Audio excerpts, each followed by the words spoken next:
Okay, thank you, Earth, shit, Earthy Jones Music, for following me. That's what's up. Instagram going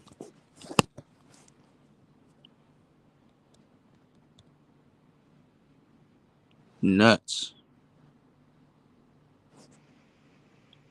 Nuts. Okay, we good. Gucci. Um,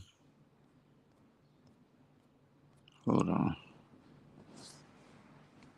Shout outs to everybody here in the room. I'm about to actually get up, start doing shit. Got some stuff to tell. Who man? Damn. Hold on, y'all.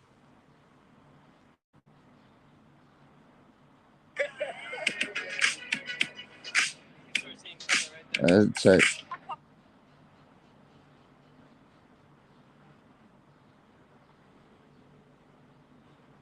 Okay.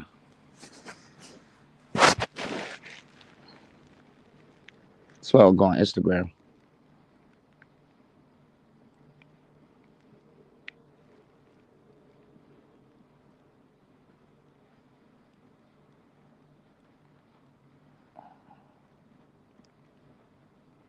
I don't know what this person talking about. So yeah. What's up, everybody? Everybody, come on there. See what we got going on today.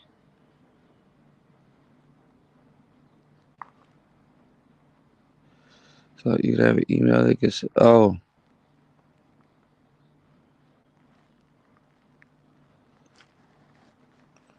let me ask her.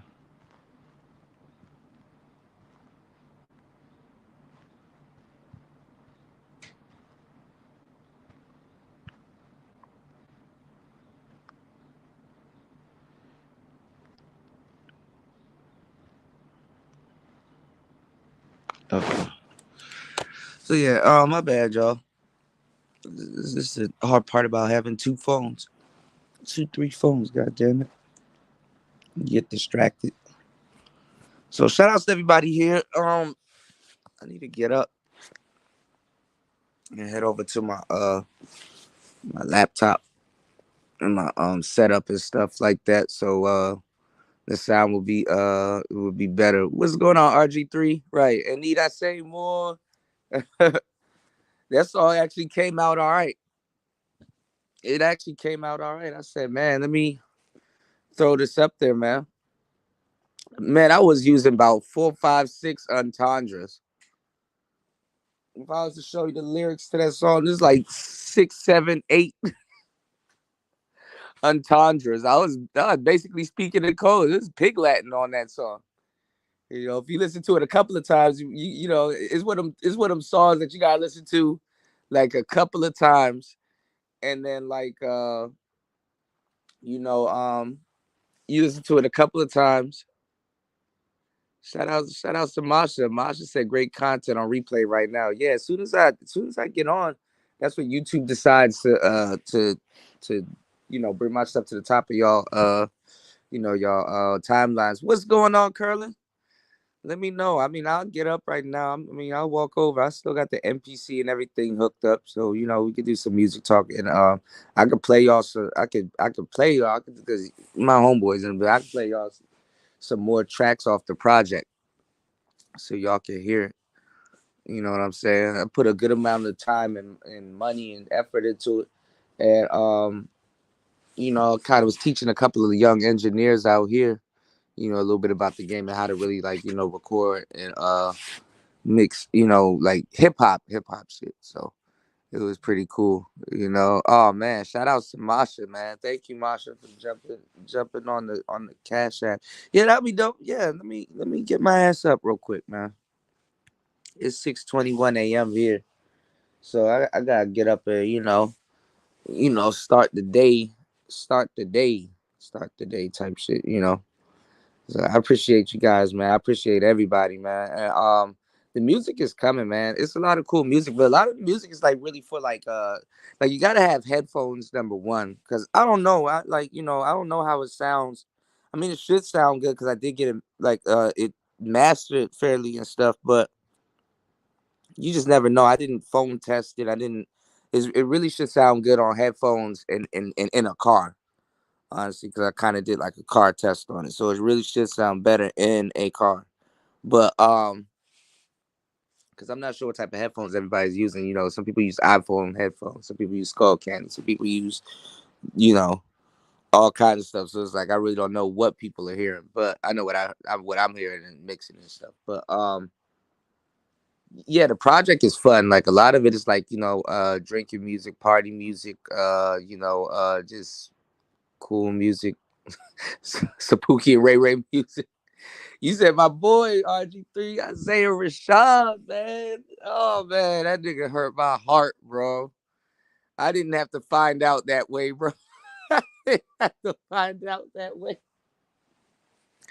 Like I know we talked about this before, but bro, like on some Sylvia demo type shit and Pieces of a Kid, man. Come on, man. Oh, Isaiah Rashad hurt me with that shit. I said, man, listen, I'm gonna act like I had to pull a R. Kelly. Look, I separate the man from the music, but I would just act like I ain't see none of that shit. I'm gonna act like I didn't see none of that. What's going on, Midwest? Man, ain't nothing, man. Another one like the other one, man. Shaking. You dig? Shaking. Shout outs to Pharaoh in the building. What's going on, player? Man, ain't no topic, man. Just chopping it up. I'm about to go over to my little setup real quick. I'm gonna play some stuff off the little project that I'm putting out soon for you guys. The project done. I just need to just mix it, throw some DJ scratches on it, and really, cause but I'm really the tracks that y'all hearing right now. Those are like just like the singles, And honestly, I think the song that I put out, I'm not gonna say that was the best song that you guys heard that I put out, but it's one of the better songs I think on the project. I got some man. Look, I got some bro. Let me tell y'all something. If y'all gonna make music, fuck. Hate to say it like this, but fuck a nigga. Make music for women. You gonna make a club banger? Make a club banger for women. You know what I'm saying? Dudes. Hold on, y'all. Damn, it's a mess in here. Hold on, y'all. I hate to say it like that, but dudes go after what women are doing. A lot of dudes follow the they follow the lead of a woman. I hated it when I found out too. So trust me, I was that fucked me up too when I found out. I'm like, damn, dog. Unless it's your homeboys, so that's what we used to do back in the day. I mean, of course, we had a lot of bangers for the shorty, but bro, I'm gonna tell y'all straight, like, damn, I should have unplugged this joint. I don't like to, like, if you have a laptop or something and you charging your battery, like lithium ion batteries, you don't need to charge them fully. Them shits only need to be charged up to like 80%, 70% type shit, so they last longer. Fucking laptop, even though I get good hours out of this shit, but this laptop shit, man, if you fuck that battery up, bro, this shit easily becomes a desktop. You know. He said, "I see that super blood wolf moon in your thumb." Yeah, bro. I'm glad y'all knew what the fuck it was. Bro, I was outside last night. I said, oh, this why I've been feeling crazy. I was like, cause I was in the house, bro. I was in the crib, bro. I went outside. I looked up. I said, "Ooh," cause it was on the other side of the sky like a couple nights ago. I looked up. I said, "Damn, it's still a full moon." I said, "Shit." I ain't gonna lie, my chakra, my fucking mood been fucked up. All kinds of shit been happening. So I said, man, what's going on, Toya? How you doing, love? Always good to see and hear from you guys. I don't know if it's a bad one, but that joint is like that joint copper. It's copper than a motherfucker. That shit was copper. That's it. I looked in the sky, I was like, dog, is that a nigga? I thought it was a cookie. I said, God damn, that's a big ass cookie. It's the whole time it's the moon. I said, shit. Well, damn. Okay. Shit. Yeah, nigga, I almost turned into Cookie Monster. Like, God damn, this big ass. I instantly wanted to look for some milk. Like, some milk. Anybody got some? He said, it's not that bad. It's not bad, G. No, it's clear skies out here, bro. That's the only thing sitting up in the sky right now. You know? Yeah, what's going on, Spawn? That's the only thing sitting up in the sky right now. I said, damn. Yeah, hopefully I'm still on by then, Curlin. Shout out to my brother Curlin in the building, man. Man, I got some stuff to send you. You gonna call me at the right time. And I need to check because I don't know if Nicer sent me something to hand clap. If so, I need to get on top of that too. I've been everywhere but everywhere, bro. I've been in bed too, bro. I'm glad I'm up in the AM though. Start my day off. You said let's get on this gaming talk on, man. You said I need to bring your video game live playback. Yeah, bro. I can do stuff through my YOLO. Because War Master been trying to get me back on that shit, and I appreciate him for that. I can do stuff through the YOLO because I got I still got my capture cards, and I can do stuff through the stream stream joint stream yards, not stream yards, but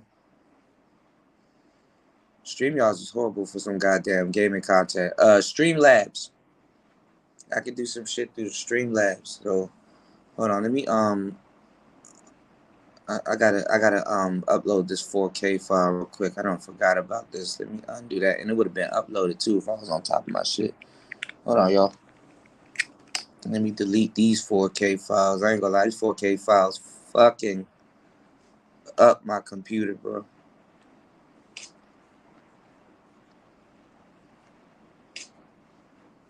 Let me empty this trash right here. This trash.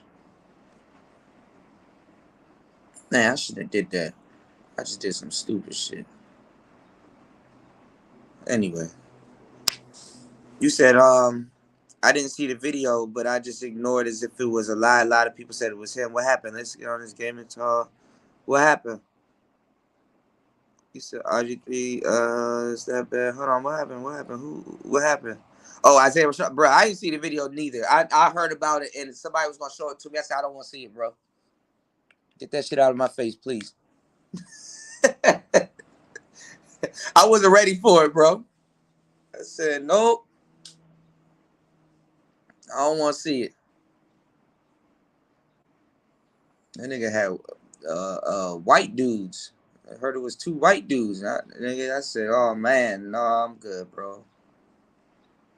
I ain't gonna lie. I'm gonna just act like I ain't see it. I mean, I didn't see it, but I'm gonna just act like I ain't know it exists. I couldn't bring myself to it, bro. Speaking of the video game shit, bro, you know who I've been tapping in with? What's going on, Tap? You know who I've been tapping in with, and I think is cool. Kodak Black jumping in on the Grand Theft Auto joint. Everybody on GTA, T Grizzly and stuff like that. I didn't know you could make paper. Um, Everybody leaving Twitch because Twitch do like 50-50, so I heard. And there's another joint called Kick, K-I-K, and Kick I heard do 95, you get 95%, so dudes could just be on there streaming all day. Shout outs to Tamp. Thank you, broski. But I'm about to get on this laptop. My audio about to change real quick. I'm about to play some stuff off this project. I'm glad y'all up, man, so I could, you know, throw a little slow listening, little small listening party for y'all on some stuff I've been working on. This is some of the stuff though. This to hold y'all off till this book come out, man, because that's what I'm about to be. locked in on right now because there's not too many stuff going on right now. Because when I was writing this book, right, um, too much stuff was going on. I just had to keep adding shit to it, and I started getting irritated.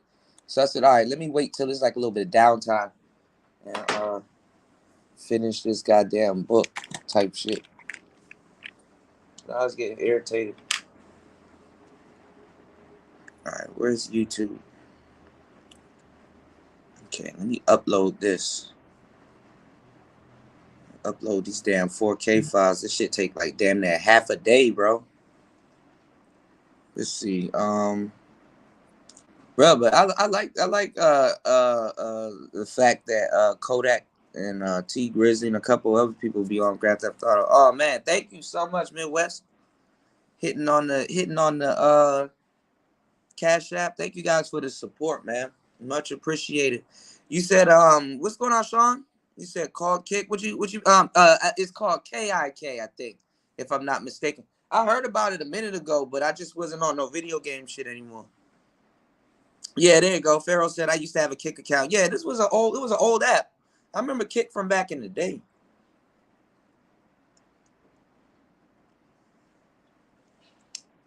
Nah, man, I had a P4.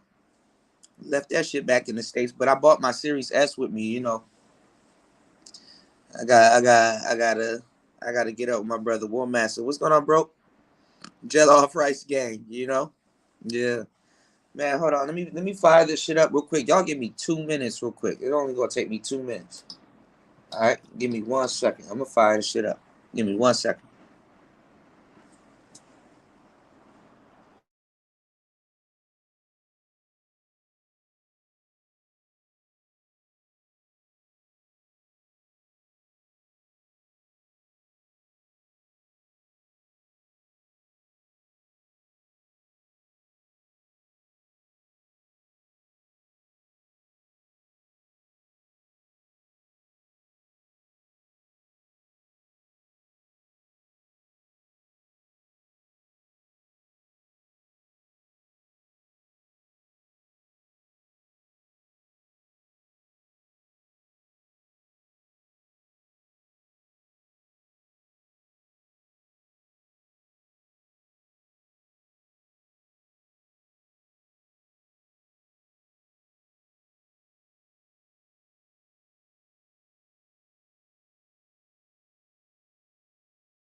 All right, you guys should be able to hear me. Put a one in the chat. Well, you guys should be able to hear me. I see this thing lighting up.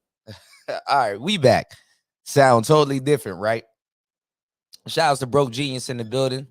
Man, I've been going down a couple of YouTube rabbit holes, bro. I don't know, man. I just been going through it past couple hours, man. Trying, I don't even know. I didn't even think I was that tired, really trying to catch up on sleep.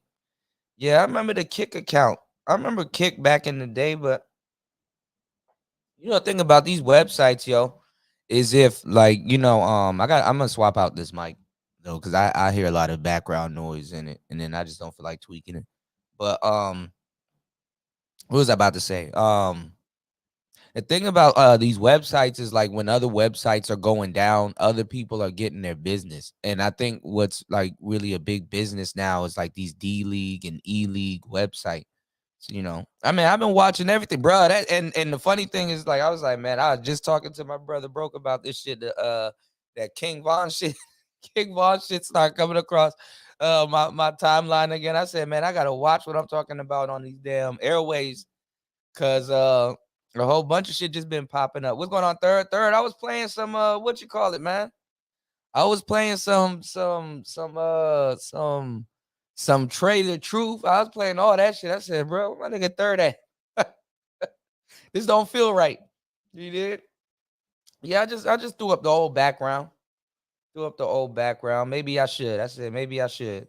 For good times. You said you think about what you think about the North getting influenced by Ice Spice. That right there is funny as hell. Shoot that I was feeling you. Um I didn't think she had an influence, you know. But oh, you talking about Northwest? Yeah, yeah, yeah, yeah, yeah. My bad, bro. My head everywhere. Y'all know I'm scatterbrained. I'm shell shocked. Um, Kanye been said it. He said it before it even happened. You know what I'm saying? Kanye got the right idea. It's just a lot of people that probably listen to him. You know, I knew Kanye was on a different level. I incorporate a lot of my flow from Kanye too. Um, just like being playful, but really saying some shit. You know what I'm saying? Not on no super gang shit. Um, and really playing with the words. You said what's your gaming tag? I gotta find out. I got like three of them shits. I got like three of them shits. I gotta find out the exact one I'm gonna stick to.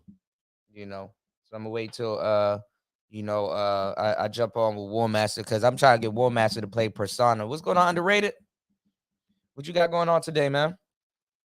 So I'm back, but Kanye been saying it. Hold on, y'all. Kanye been saying it and talking about it, and he was like, he was like, I'm not, one day, y'all gonna have to pay to use my image and stuff like that. And he was like, y'all are paparazzi too. You know, people should be paying y'all to use it. He was giving that nigga Kanye sat out there was giving the paparazzi some game and stuff like that. But I started to realize, man, this is why I like my audience because y'all are fucking smart as hell. We could talk about shit like this and actually elevate each other. You know, people don't like when you give them no type of game. You know, it's like everybody thinks they know everything. So it's like, damn, dog, it ain't even no use for, that's why I named the song GWPF, but it's an entendre. It might be girls worth paying for, it might be game worth paying for, it might be a lot of different things, but he's like I'm pretty sure Kim knows about this, but his child, Northwest or Northwest or people can use her and make money off of her, off of her image and stuff. You did. And you got Ice Spice influencing, some of the girls, which is crazy because Ice Spice really she seemed like a cool girl. What I'm saying, like shit, even I got throwback pictures of Ice Spice before. That's Platinum Girl. Platinum put me on the Ice Spice about 2-3 years ago before she even was rapping and any of that shit. Here go a picture of her right now. I put it on the last show. Here she go right here. When I looked at when she jumped on the scene, I said that girl looked familiar. Cause like I be forgetting people's names, but I don't forget faces and shit. You know what I'm saying? I don't forget faces, and I looked in her face. I said I know she looked familiar. I just couldn't put one and two on it. I'm like I'm trying to see if I've been around this person in real life, or if it's some internet shit, or if it's what I'm saying. And come to find out, yeah, that's Ice Spice. Yeah, Ice Spice bad as shit, but she don't really have the star quality. But I think she's. I'm gonna say this though, she's doing well for transitioning into what she's becoming, but um, like like she needs artist development, which a lot of people need artist development. You know what I'm saying? A lot of people need artist development. I know people that like rapped in their first year was fire. The other day I was talking to y'all about the underachievers, and I was talking to y'all about Issa Gold when I was rocking with the underachievers. AK been rapping for like wait 2-3 years probably. Issa Gold, he was still in his first year rapping. Nigga was rapping for like 9 months, but he was spitting that shit. I was like, all right, you know. So what I'm saying too, y'all, is that sometime too, you wanna increase your circle because just hanging around, dope people will make you dope. You know what I'm saying? Because you keep up. If you're a track star and you want to run faster, you need to run with people that run faster than you. You understand what I'm saying? It's like it like when I used to study body language back in the day. Like as a man, when you walk with a woman, subconsciously, it's important for you to walk slightly in front of her. You know what I'm saying? Not that you have a great lead on her, but you have a bit of a lead on her. And a lot of times, too, we don't even notice when we're walking, our legs tend to pace each other. Like we pace each other. Sometimes it's on purpose, and sometimes you don't have to think about it. So there's a lot of subconscious things that we gotta, what I'm saying, that we gotta really take a particular look at. You know, so when she cannot rap, and then she uses like, but Uzi started that shit. That nigga let me had paid Uzi for a Bad and Bougie verse, and this nigga took the first bars to yell yeah. Yeah. But then again, if y'all don't know anything about performing in front of a live crowd, I ain't gonna lie, them yes be hitting. Them yes be, everybody be like, by the time that shit come on, everybody be fucked up. So everybody in the crowd like, yeah. It's like, oh, okay. All right, you a back end type nigga. All right, gotcha. Maybe I was wrong. But yeah, getting back to what y'all saying that she can't rap. There's times where she's performing and the audience is just like dead. Like, she kind of, she kind of learning how to rile up the crowd, and then nobody really says nothing until she bends over, and it's like,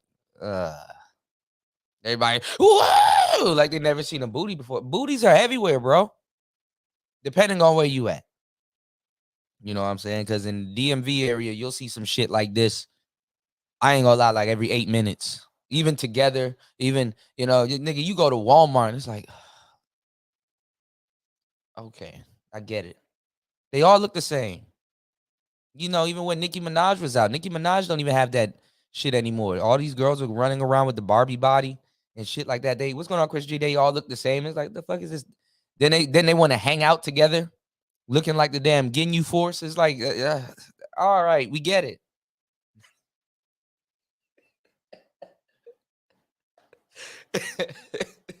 The fuck is this? The Ginyu Force? Like, all right, we get it. Goddamn. Berta. What's the other? Raccoon. Yeah. Oh man.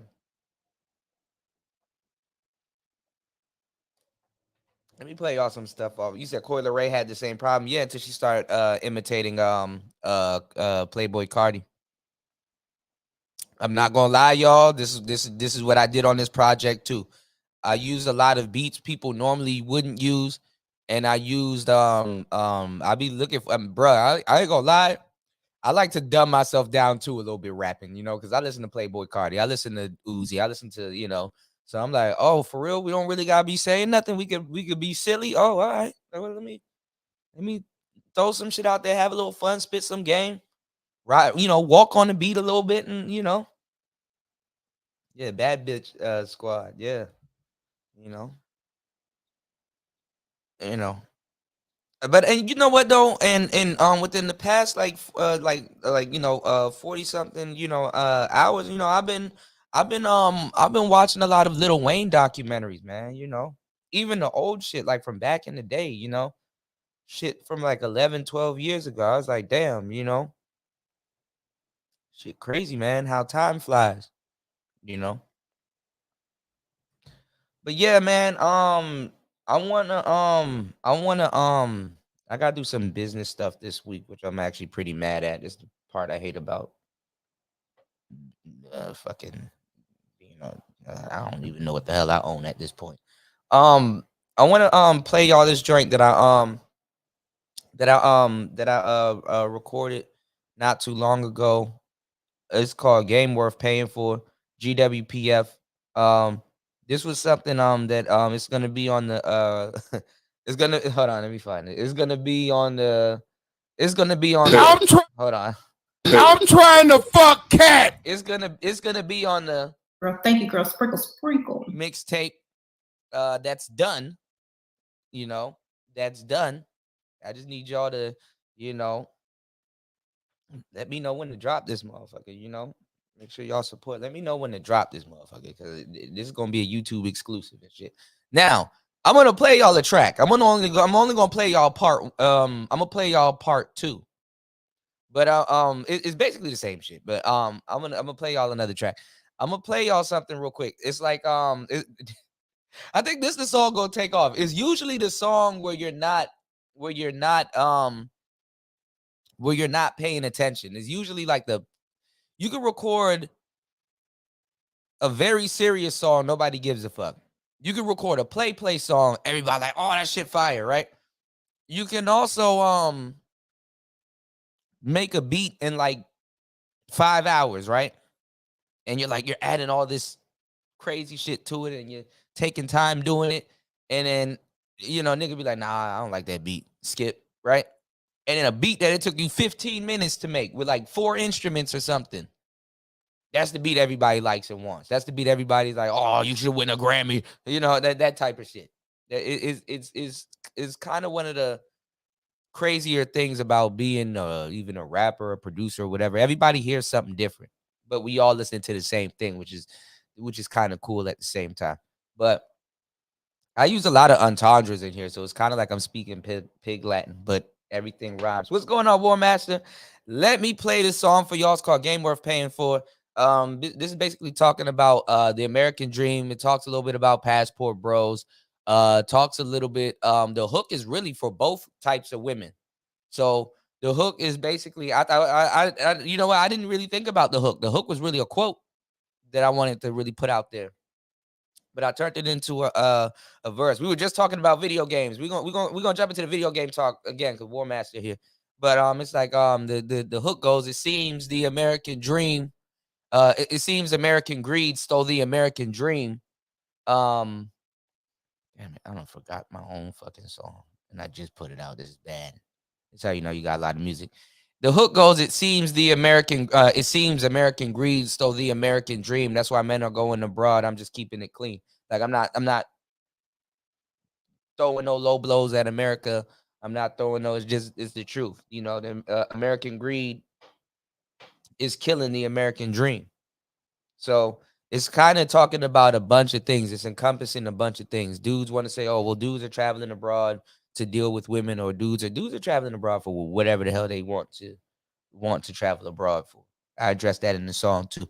But basically it's true. It seems that American greed has stole the American dream. That's why men are going abroad. I'm just keeping it clean. So and then I said, and need I say more? So shout outs to RG3. That made me get up out of bed. That geeked me up. He said, need I say more? That's some real shit. So I'm gonna play it real quick and get y'all thoughts on it. Check it out. And let's see how much entendres. Let's see if y'all catch the entendres. Y'all probably got to listen to it a couple of times to catch some of the triple, quadruple entendres. But anyway, you got to see it written down too. But anyway. Yo, it's time to go.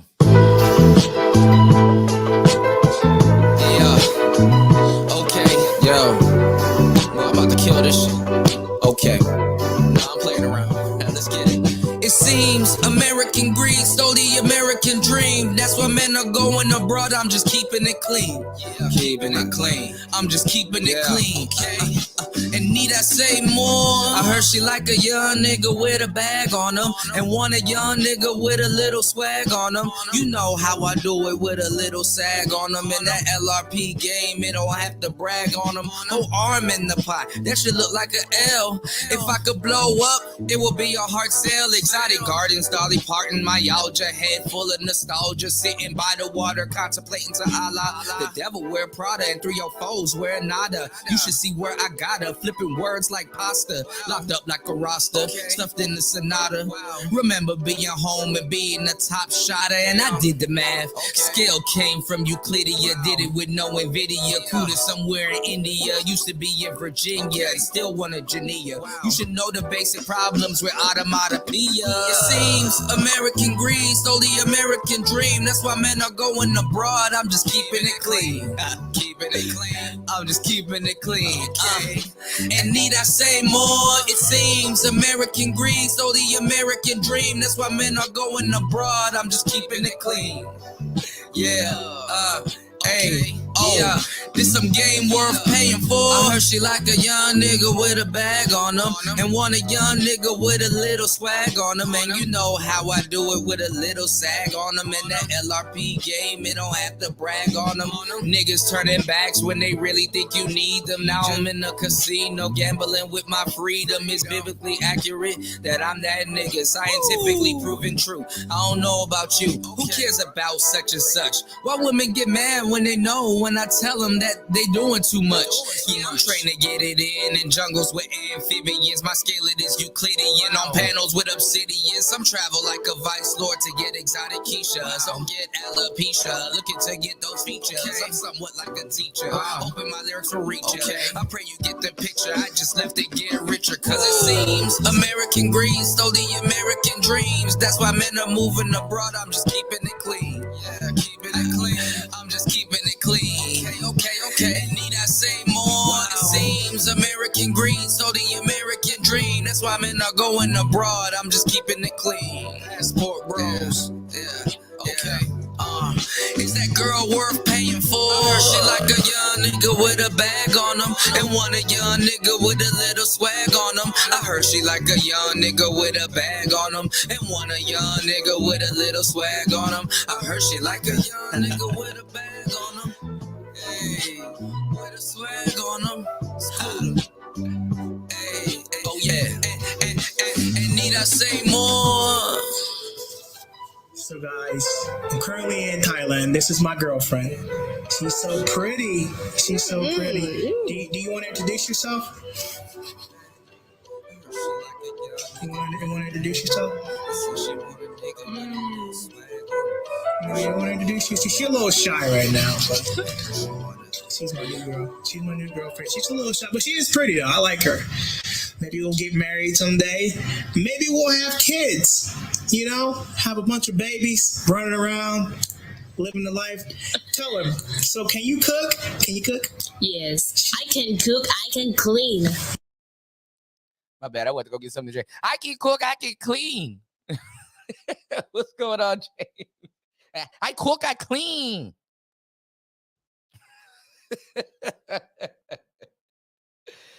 No, there's so much entendres in that song. Going abroad. That's why men are going abroad.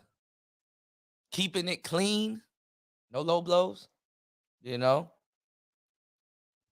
At one part in the verse, I said Exotic Gardens, Dolly Parton, right? Yeah, Floyd, my boy Floyd. You know I had to throw Floyd in there. I was gonna throw Austin on there too, but I was like, let me just maybe another song, you know. I was like, I'm not really speaking on it. But I really took a hook, not really a hook, but like I used it as a verse intro, and I used it as a bridge just to kind of keep you guys a little bit more entertained, you know. So when you're writing a song, sometimes you want to put a certain part of the song that repeats, you know what I'm saying? You know, but it means something. So, you know, I heard she like a young nigga with a bag on him, and want a young nigga with a little swag on him, and you know how I do it with a little sag on him in that LRP game. They don't have to brag on him. That was really just it was really a verse. But I was like, you know, it would be cool if I start both verses with it and then use it as a bridge. So that saying shows up about 3 to 4 times in the song. You know what I'm saying? And I set it off key because you don't need to be on key all the time. Yo, Boosie just released this song. I don't know what I think about the song. Y'all go find it and come back and tell me what y'all think. He released this song for Black women. I know where he was going with it, but his engine, I wouldn't have released that. I'm not saying he shouldn't release a song for Black women. I get that. That's cool. Nothing wrong about that. But the singing, it was horrible. It was horrible. The Boosie, young Boosie can't sing, but it's bearable. This is bad. This is bad. You know, I like the let me ease your mind. I like that type of shit, you know. But basically, I kept repeating that part of the song because that part's an entendre. It's like, okay, if you leave the U.S., even another woman gonna like a dude with a little bit of money on him, and she gonna like a dude with a little bit that can dress nice. What's wrong with liking a nigga that got a little bit of paper. You don't got to be the richest motherfucker in the world, but have a little paper, carry yourself nice. What woman wouldn't like that? You know what I'm saying? So I said it for both ways, you know. Sometimes that line right there, I said it kind of cuts on both sides because it's like that line right there is like I need to be on Rap Genius. Like Rap Genius will have a field day with me. I can break down lyrics for days, you know, because that's all I do is entendres, right? So if you feel some type of way about that bar, it's like, okay, that's probably why you're hopping on a plane anyway. You know what I'm saying? You may have a little bit of bag, but you may not have the swag, or vice versa, or whatever. Or it may click in your head like, damn, you know, everywhere I go, a woman like a dude with a little bit of money, and a woman like a dude with a little bit of, you know, that can dress nice. Nothing wrong with that. And shout outs to Ism. Ism, nigga, me and Ism was sitting up here a couple years ago laughing about that LRP. You know what I'm saying? And there's another, I'm not gonna tell you the other acronyms for LRP, but Ism know what LRP means. That's long range pimping. Long range pimping. The LRP, that should be hitting, bro. Like, you know, if you gonna be a passport, bro, you know, that's a little LRP, you know, that's a long range pimping, you know. You international with it. So, you know, I was like, you know, I'm gonna throw that in there for my broism. I'm gonna throw that one in there. I'll be having y'all in mind. I had a War Master line too, but I'm gonna put that in another single. I had a War Master line on there too, because I was gonna include it in this part, but I just couldn't find really nothing really that fit in that bar. I don't know what I mean by whole arm in the pot that should look like an L. Well, what I mean, well, I do know what I mean by that. Basically, you know, you whipping up something, you break the damn pot. You know, so it's like whole arm in the pot that should look like an L. If I could blow up, pot, blow. Come on, follow me. If I could blow up, it will be a hard sale, not soft, hard. Anyway, I'm gonna give y'all some game. You know, game worth paying for, right? So I said Exotic Gardens, you know, it's like, what are you traveling for? Exotic Gardens, Dolly Parton, you know, different type of gardens, music, myalgia, pain. Myalgia is another word for pain because I couldn't find nothing to rhyme with nostalgia. I said myalgia, head full of nostalgia. So between the pain, different type of music, and the scenery, exotic gardens, sitting by the water, contemplating to Allah. You know, sitting by the water, the Allah don't match with it. I learned a lot of techniques on rapping on how to go off beat and say words that don't rhyme, but flip it into something or change the trajectory of the words you're going to use in a bar. So I said sitting by the water, contemplating to Allah. You know what I'm saying? So you're just somewhere beautiful, but you probably talking to God, or, you know, you just got a lot going on in your head. And then I switched from Allah, and I said, the devil wears Prada and 304s wear nada. You should see where I gotta. Flipping words like pasta. Boy, that's a boy. I said, man, I need to say these words right. So the devil wears Prada. That's a movie, and it means a lot of different things. You know, the devil is well dressed or whatever. Kind of talking about women, you know, the woman in the red dress. Go look at the Matrix. It's like I said, it's an entendre. You're gonna need somebody to really break down what I'm saying. It's damn near pig Latin, y'all. The devil wears Prada and 304s wear nada. You know, this girl's going outside butt naked, damn near. You know, you should see where I gotta. Now, I use the word gotta, but I said it in a way like got her. You should see where I got her. I know so much about what I'm talking about. You should see where I got her. But then I use the word gotta because it sounds better with nada and Prada. You should see where I gotta. So it's like it cuts on two sides, right? And the next bar, I said flipping words like pasta. Now, pasta really don't get flipped, but I just said, okay, what's Italian and probably gets flipped and rhymes with gotta, nada, Prada? Pasta. Pasta really doesn't fit because you know, a TA, you know, flipping words like pasta, locked up like a Rasta, stuffed in a Sonata. Am I stuffed in a Sonata, or do I got something stuffed in a Sonata? Remembering being home and being a top shotter. And then this is where I switched the flow. I said, and I did the math. So I'm just talking about a whole bunch of yada. I was gonna add that in too, but not yada. But anyway, I'm talking a whole bunch of yada before. And I said, and I did the math. Scale came from Euclidean, basically a scale. Euclidean, it's really a music scale. I heard it from a music scale, but I didn't know it was a math scale, because you got different music scales that I'm learning. Pentatonic, Euclidean, all kinds of different shit. So it said scale came from Euclidean. I got a beat called Euclidean that's coming out soon. Look out for it. I just putting it together. And CUDA, there's a lot of CUDAs. Barracuda, 1970 Barracuda, the car, the actual fish. And there's a computer chip named CUDA that NVIDIA makes. So I said, I'm gonna flip that. So I said, scale came from Euclidean, did it with no NVIDIA, basically trying to give y'all the picture. Did it with no NVIDIA. CUDA somewhere in India. The bar was really CUDA somewhere over India, but I said CUDA somewhere in India because I said it'll be fire if I flip it because a lot of dudes in India be doing coding and stuff like that. So CUDA somewhere in India, not me per se, but those chips and stuff like that. So I kind of flipped that. And I was like, damn, what rhymes with India? I said, well, I'm from the DMV. I can rhyme Virginia. I don't have to say Virginia, but I can. Virginia, y'all have no idea what goes on in my head. I said used to be in Virginia, and still want a Genea. So it's like I'm working with these words that has Nia at the end, but pronounced different, right? And I threw this line in there for Toya. I said, and still want a Genea. I could have said Janaya. I think it's Janaya, but I could say Genea. And then I threw this bar in for Toy. I said you should know the basic problems with automatopoeia, So I just threw that in. I was like, all right, you know what? Let me flex a little bit. Let me throw something in there. I was like, I'm gonna run this bar by Toya. I said you should know the basic problems with automatopoeia, So it's just funny. Oh yeah, you can say chlamydia, NVIDIA, chlamydia. Yeah, that'll work. And look at it, it's spelled different too. The American language is really crazy. It's still a new language. That's why a lot of people really can't express themselves. But it's funny that you can use it in music to express something, not necessarily yourself, but something.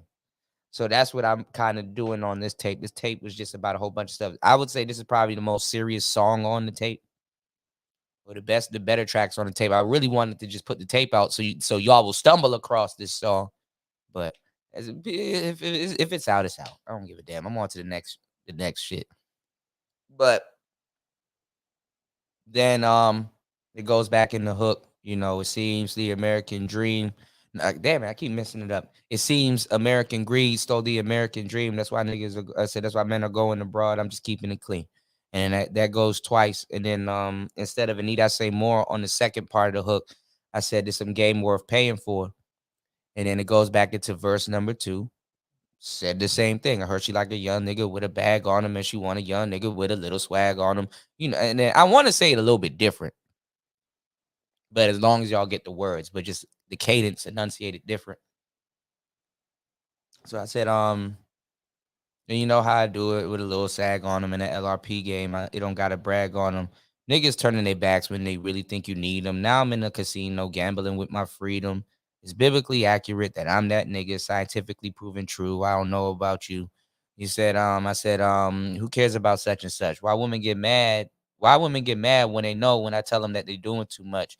Yeah, I'm training to get it in jungles with so now I'm just going back into just straight up lyrics. I'm like, all right, let me stop with the lazy flow and just go into some lyrics. Probably a lot of people won't get. I'm in a jungle right now, so it's just funny. I just threw this bar in there. I said, yeah, I'm trained to get it in jungles with amphibians. There's lizards and shit out here. So I said, I'm trying to get it in jungles with amphibians. My scale is Euclidean. Brought it back to Euclidean, and it's on the same bar where I mentioned Euclidean. So it's a scale. It's a music scale.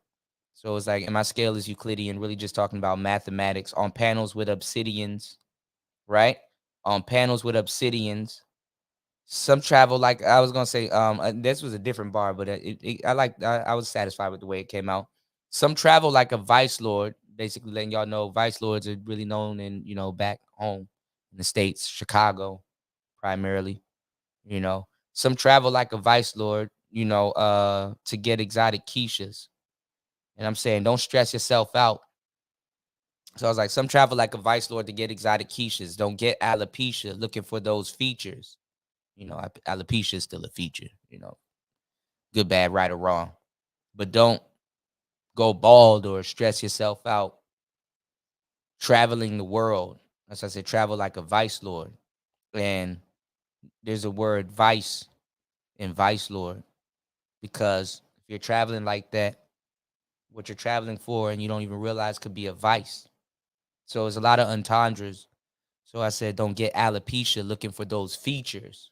You know what I'm saying? Is really giving you. I'm giving you some, bro. This is just straight up game.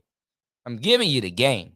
So this is like if you listen to the song over and over again, whether you understand what I'm saying, this game is soaking into your brain. You know, it's working its way through your fabric. You know. So I was like, don't get alopecia looking for those features. I'm somewhat like a teacher hoping, I said, I'm somewhat like a teacher hoping my lyrics will reach you. I didn't know what the rhyme of teacher or teacher. Lyrics, reach you, you know. So I said, somewhat like a teacher hoping my lyrics will reach you. I said, I pray you get the picture. I just left to get richer. So I told y'all why I left, you know, start some businesses and do some stuff, you know, left to get richer and get some work done. And then it goes back and then I put cuz. And then it goes back into the hook. It seems American greed stole the American dream. That's why I'm moving abroad. I said that's why now I switched up the bar. Instead of saying that's why men are going abroad, I'm just keeping it clean. Then I switched up this one bar and I said that's why men are moving abroad. I'm just keeping it clean.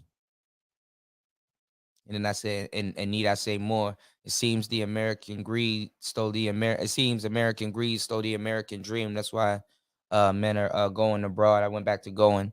I'm just keeping it clean. And then I said, is that girl worth paying for? And then I say, Passport Bros on the ad lib. You know, what's going on? What's going on, Raven?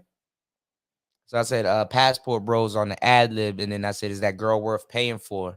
And then I go back into the hook, you know, which is like the beginning of both verses. I heard she like a young nigga with a bag on him and want a young nigga with a little swag on him. I heard she like a young nigga with a, that's the blues right there.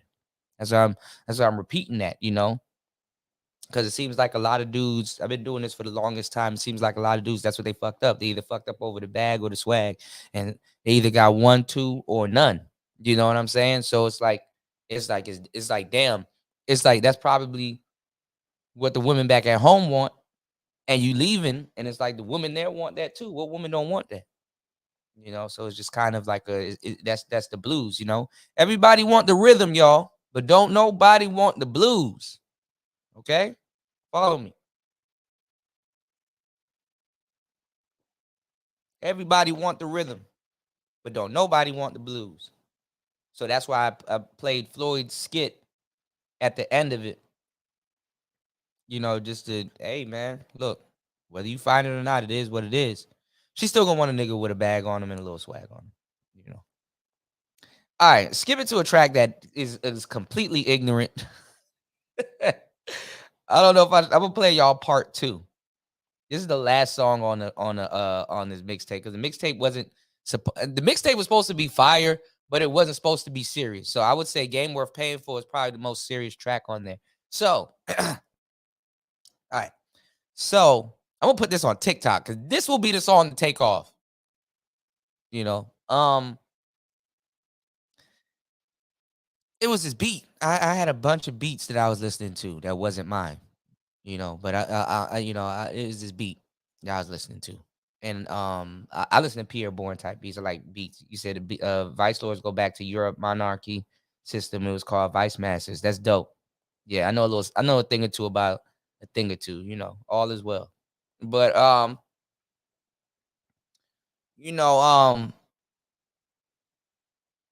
and I snuck the TVL in there too. If you didn't notice, traveling. Yeah, but I made this party song called Drunk and Nasty. That was the name of the beat. So I said, well, that's gonna be the name of the song, you know. And I had to really change my cadence. I had to sound like a, you know, I said pause in the beginning of the song. So it's called Drunk and Nasty. I'll play y'all part 2. It's basically called Drunk Nasty. The hook, it was really nothing to it. The hook is I'm trying to get drunk and nasty, you know. I didn't know Pierre had a song out, but this wasn't a Pierre Bourne type beat. But it's funny that he has a song out like that, and Cardi had a song out like that too. So and it came out like probably like a year ago or some shit, which is I was like, oh damn, still relevant.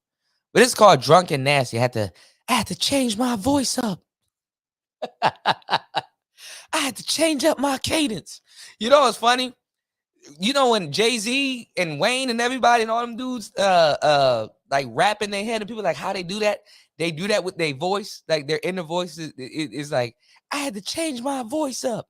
So I was like, you know, it's funny. I'm gonna rap with that voice. Cause you could just say anything, you know. So I'll let y'all hear it. This is actually fucking funny. All right. But this a bop. This is a whole bop right here. Check it out. Drunk and Nasty Part 2. Let's go. Pause. Yeah. Hold on. Do this. Fuck. That thing is not on, and it's on the other side of the room. All right. This is unmixed. This is not mixed. So it's gonna next time. All these next songs that y'all are about to hear, the next time y'all hear them, they're gonna sound a lot better. A lot better. All right. Here we go. Let's go. Pause. Yeah.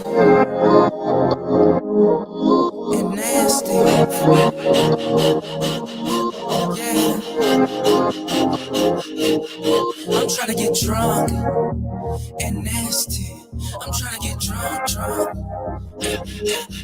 I'm trying to get drunk and nasty.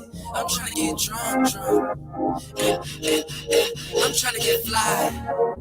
Cause I'm going out tonight. I'm trying to get by. I'm finna pre-game, alright. We finna slide. We got some girls coming through. Big rocks on ice. And you know what I'm finna do? I'm trying to get drunk and nasty. I'm trying to get drunk. I'm trying to get drunk and nasty. I'm trying to get drunk. Take my car keys tonight, girl, cause I'm not gonna drive.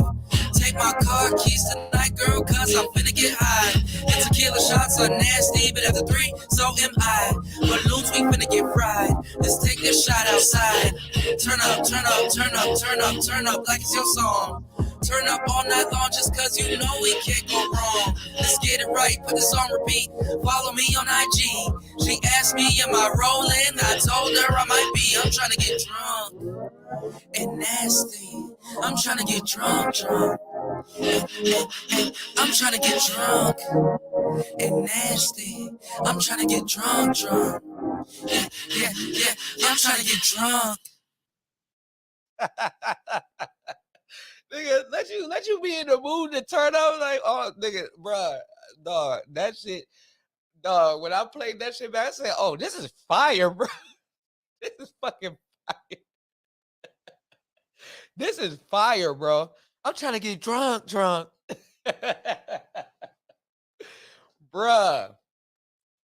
I'm about to put that bitch out on TikTok. I'm about to put some marketing behind it. I want them footwork niggas to get a hold of that shit. I want TikTok to spread that shit. Spread that shit like peanut butter, bro. That's dog.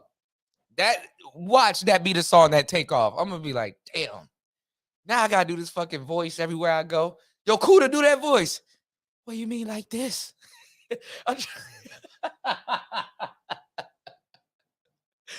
Yo. That fucking song is, I'm telling you, I be knowing that song, that motherfucker gonna be the one. Definitely put that shit on TikTok. Hell yeah. I'm trying to get drunk and nasty. That shit fire though. Like, I'm telling you, man, let me tell y'all something. Raven said, ew. Let me tell y'all something.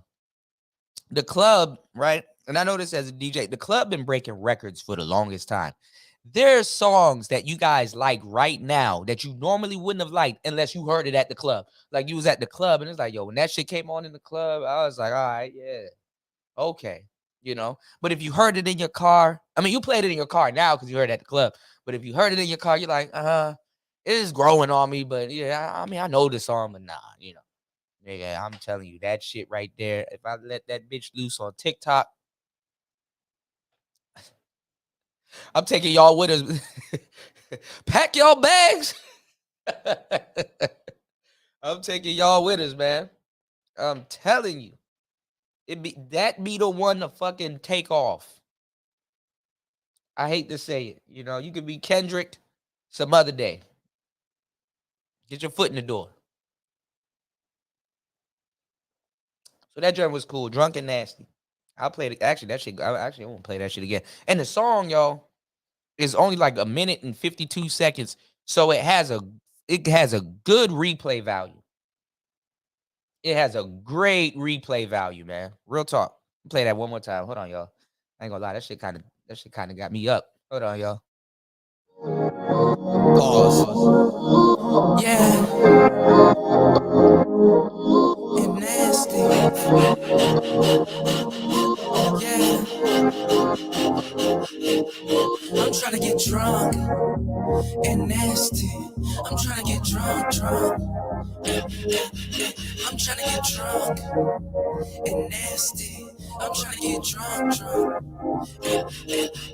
I'm trying to get fly. Cause I'm going out tonight. I'm trying to get by. I'm finna pre-game, alright, we finna slide. We got some girls coming through, big rocks on ice. And you know what I'm finna do? I'm trying to get drunk and nasty. I'm trying to get drunk. I'm trying to get drunk and nasty. I'm trying to get drunk. Take my car keys tonight, girl, cause I'm not gonna drive. Take my car keys tonight, girl, cause I'm finna get high. And tequila shots are nasty, but after 3, so am I. Balloons, we finna get fried. Let's take this shot outside. Turn up like it's your song. Turn up all night long just cause you know we can't go wrong. Let's get it right, put this on repeat.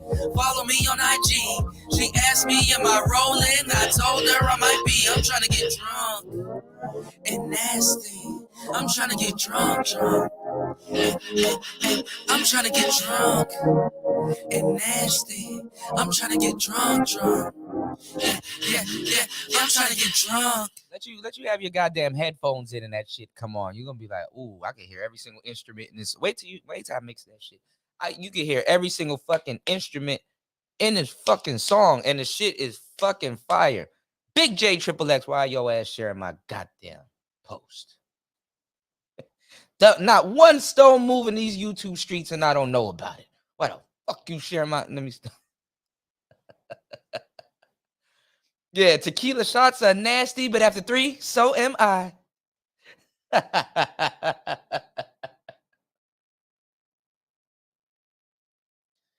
Tequila shots are nasty, but after 3, so am I.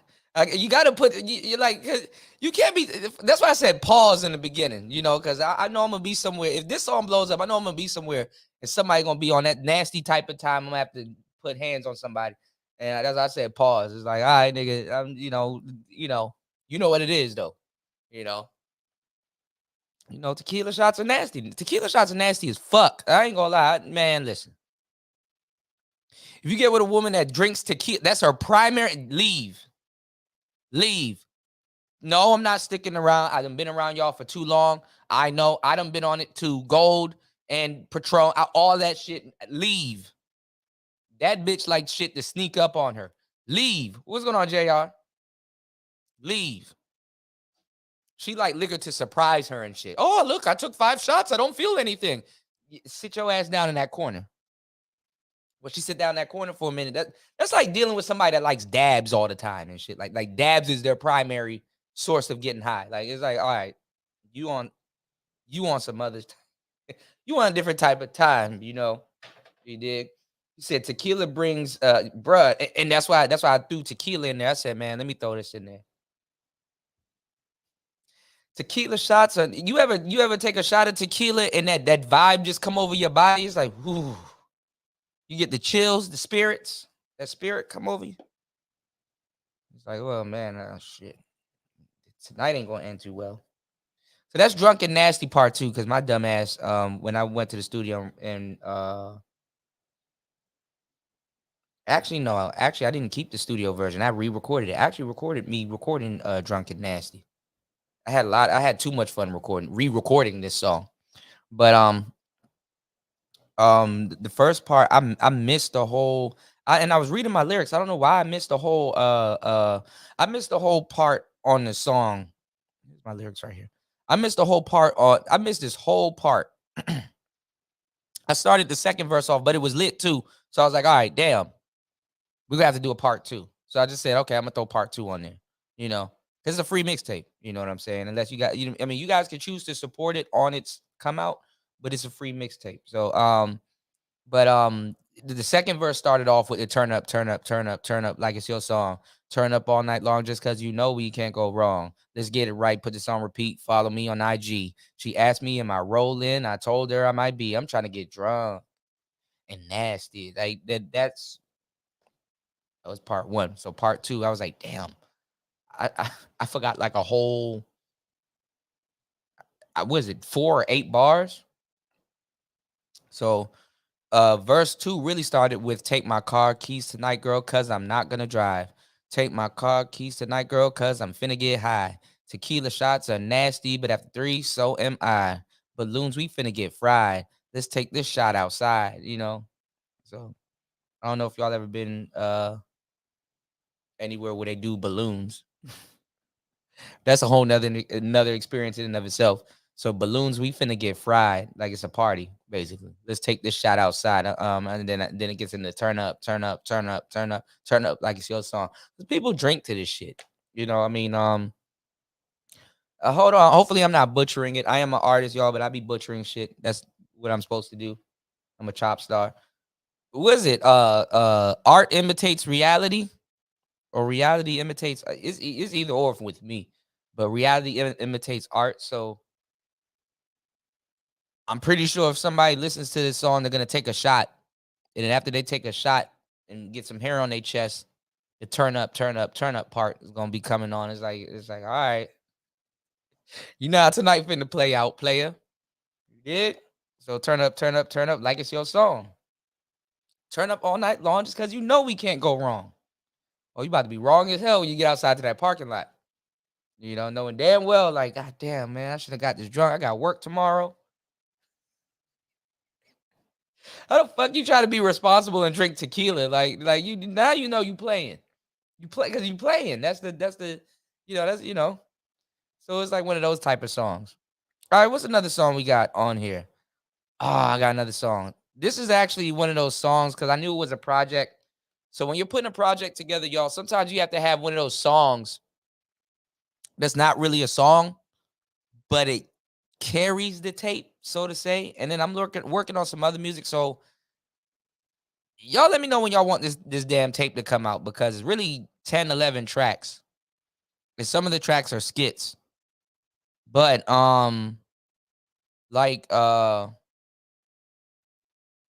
think I needed to add, my conscience is telling me to add one more just random song on there. But here's a random song which I was like, all right, I'm gonna just add this on here because it's just gonna pass along. It's like it's this you can use a song as a skit also.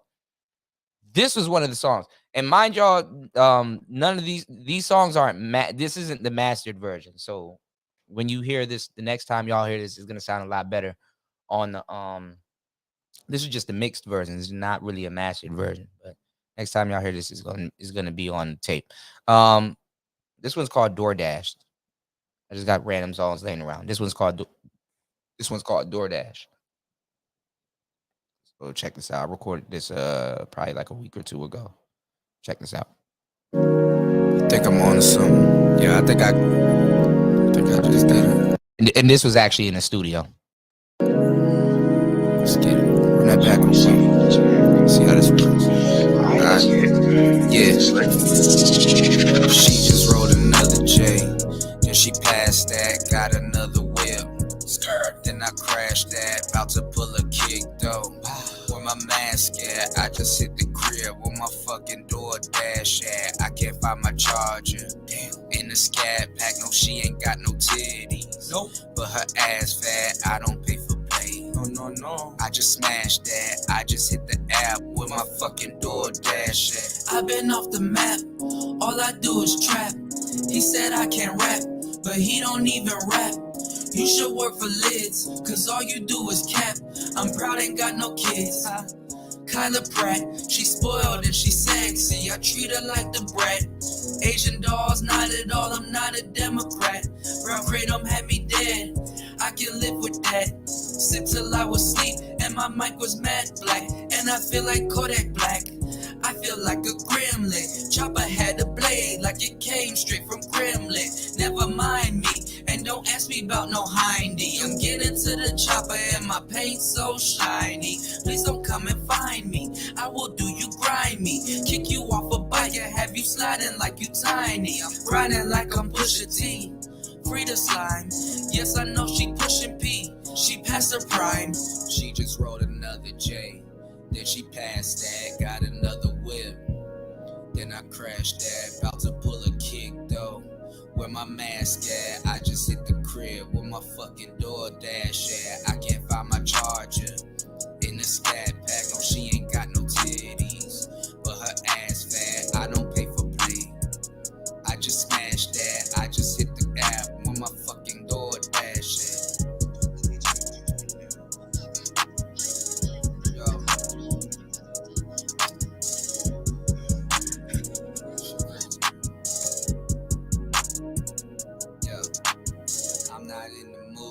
I'm slow, about to doze off. She just ordered food and she taking all her clothes off. My food about to be free, cause I'm not ballin'. She said he down the street, now he calling.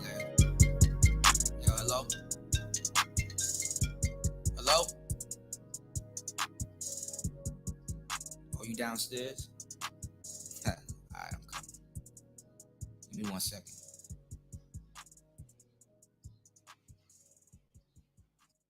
That shit was fire. I said, oh man, I gotta throw that on the tape. yo. Damn, I forgot that dude's name. What was that Asian dude that was on American Idol and everybody used to make fun of him, but that nigga got rich as hell. Yeah, I was jamming. Shout outs to RG3. Shout outs to Jay Shaw. Yeah, bro, I want some like some music that you can just play in a whip. You know, I just hit the crib with my fucking DoorDash at. You ever try to meet the shit? You ever try to, come on, man. Y'all know the vibes, man. Come on, man. I can still deliver hits, man. I forgot the Asian dude's name. Was it William Chung? William Chang? I forgot his name. Damn. It was the American Idol dude, right? So I doubled up my vocals. And it was like, what did I say? I said, I've been off the map. All I do is trap. He said I can't rap. But he don't even rap, so he wouldn't even know. It was like he said I can't rap, but he don't even rap. He said, you should work for. I said you should work for Lids because all you do is cap. I'm proud, I ain't got no kids. Proud family. You gotta be proud about your family. Really don't got no kids, no proud. I really. I said I ain't got no kid. I said I'm proud, I ain't got no kids. Kyla Pratt. She spoiled and she sexy. I treat her like the brat. Asian dolls, not at all. I'm not a Democrat. That's a bar that I'm gonna have to unpack. Asian balls. Did that rhyme? Asian dolls, not at all. I'm not a Democrat. Brown Kratom had me dead. I could live with that. Sip till I was asleep and my mic was matte black. I bought my mic to the studio, so I was recording on the RE20. That shit was fire. So you said while you're jamming, you said how come Toya won't cam up and wiggle? Toya at work. Y'all crazy, man. Shout out to Toya. What's going on, Taylor? Tell you where you William Hung. Yeah, I knew it was one of them. Thank you, William Hung. Yes, thank you, love. Where you been at? It looks like when I come back to the States, I gotta stop in Texas, man. Last time I was in Texas, I was on my way to Hawaii. No, I was on my way to Cali. You said, Toya, did you have a good laugh at that tornado storm event? What happened? Y'all got a tornado? Oh, shout outs to Ism. Ism got a show Lamar Jackson blackballed from the NFL. Y'all gotta be careful when y'all last name Jackson. Shout outs to Red Sings. Everybody live now. Goddamn, Red Sings the Blues is live. Shout outs to my brother Red Sings the Blues, man. Shout outs to Taylor. Taylor, how you doing? Taylor went on a sabbatical Taylor said, man, listen, I gotta get my mind right. I know that's right.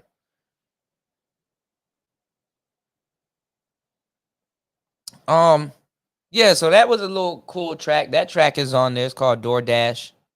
I was really trying to figure out the track listing. So the track listing, let me see. I think I wrote it down in my notes. The track listing that I got so far is this DS. I'm doing well. Thank you, love. Is this DS1 skit. Shout out to DS1. Throw him in there. Then the Game Worth Paying For. Throw that in there. Then I got this track called Move Real Slow. That's supposed to be like a Sip and Paint type song. And then DoorDash. And then Drunken Nasty Part 1 comes on. And then the Are We There Yet skit comes on. And then the song There Yet comes on. Then this Rick James skit comes on. And then Sip and Peace come on. And then Drunken Nasty Part 2 come on. So I was like, I should have probably just throw it in another song. But let me this one was like a relaxed track. Let me play that track for y'all. This one's called Move Real Slow. You know, on some sloth time type shit. So let me throw this one on. So I'm actually really good at doing like slow, smooth tracks. But all of these tracks, I'm gonna tell y'all the truth. I've actually been experimenting on all of these tracks. So I just want to, honestly, I just want to know what type of tracks I can do. You know, it used to be a time when I was rapping, I was like, damn, you know what? Because like at the end of, because y'all like Ice Spice can't rap. I'm gonna tell you what every rapper learns at the end. You know, if y'all sat down in the studio with me, I could show y'all a bunch of shit, and y'all be like, "Damn, that's how you make magic." You know, I can teach y'all how to make magic. And I put these tracks together. Literally, I'm the director. I'm anything you hear in these tracks. I had a hand in every single bar, crafted everything, other than some of the beats and stuff like that. So, but the last thing you learn when becoming a rapper or an artist is cadence. Because it's not about, sometimes when you're writing the track, you're in one mood. And then when you actually have to go perform the track or do the track, you need to be in another mood, or you need to set a mood. Okay? So, you know, you got to do it when you on that type of time type shit. And the hardest thing to do is cadence, because you might be feeling down and you're like, you know what, man, you know what? Let me, you know, vent this out on the track and kind of really try to express what I wouldn't say over a beat, or I heard a beat that I can add something to, right? And then by the time you go into the studio to go record it, you're like, well, I'm actually not sad. I'm actually pretty happy, you know, right now, or I'm chilling or whatever. You still got to put that cadence into that track. You still got to kind of tap in and get back to that feeling, or you know when you wrote it, or you know kind of, you know, it has to come across. That's what I'm saying. You know, you have to make that sale. You know, people be like, oh, wrestling is fake. Yeah, them niggas are really throwing themselves down on that mat. You know, there's really just no way you could train your body to take all of that shit and not be a tough guy. You know, or they had to toughen themselves up. So a lot of people like, oh, it's fake and stuff. I remember back in the day, was it Sid Vicious or that dude that was like, he slapped the dude. He's like, that's an open hand slap. Like there's a such thing as a closed hand slap. I think if it's a closed hand slap, sir, it's a punch. So I think all slaps start with your hand being open. You know, what's going on, Brown? But nah, the dude was like, he was interviewing him. He's like, yo, wrestling is fake. He was like, yo, wrestling is fake. And the nigga, he slapped the shit out of him. He's like, was that fake? You know, because them niggas do be getting slapped, you know, but they had to sell it. You know, so I'm gonna do some wrestling content and some UFC content soon, coming up sometime this month. But you know, I was talking to y'all about how The Rock sells the stunner. You know, people, you know, you gotta sell it. You know, it's the same thing with music. You gotta sell it, you know, and you gotta sell it when you go into the studio, you know, whether it's real or whether you're tapping into a character or whatever you're doing. So this is definitely not mixed. No, this is mixed. It's not mastered. So it's going to sound better when y'all hear it on the tape. This one is called Real Slow. And this is a smooth track about me just want to be moving real slow. I just want to be in the zone. I want to move real slow. So let's get it. And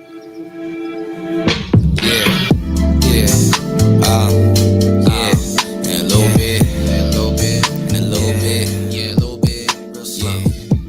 Just like that. Just like that.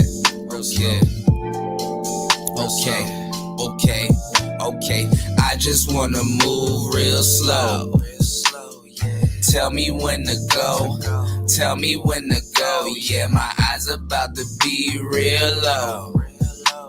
That kratom, let it flow. Tell him let it go. Yeah, I just wanna move real slow. Real slow, yeah. Tell me when to go. Tell me when to go. Yeah, my eyes about to be real low. Real low, yeah. That kratom, let it go. Yo, tell him let it go.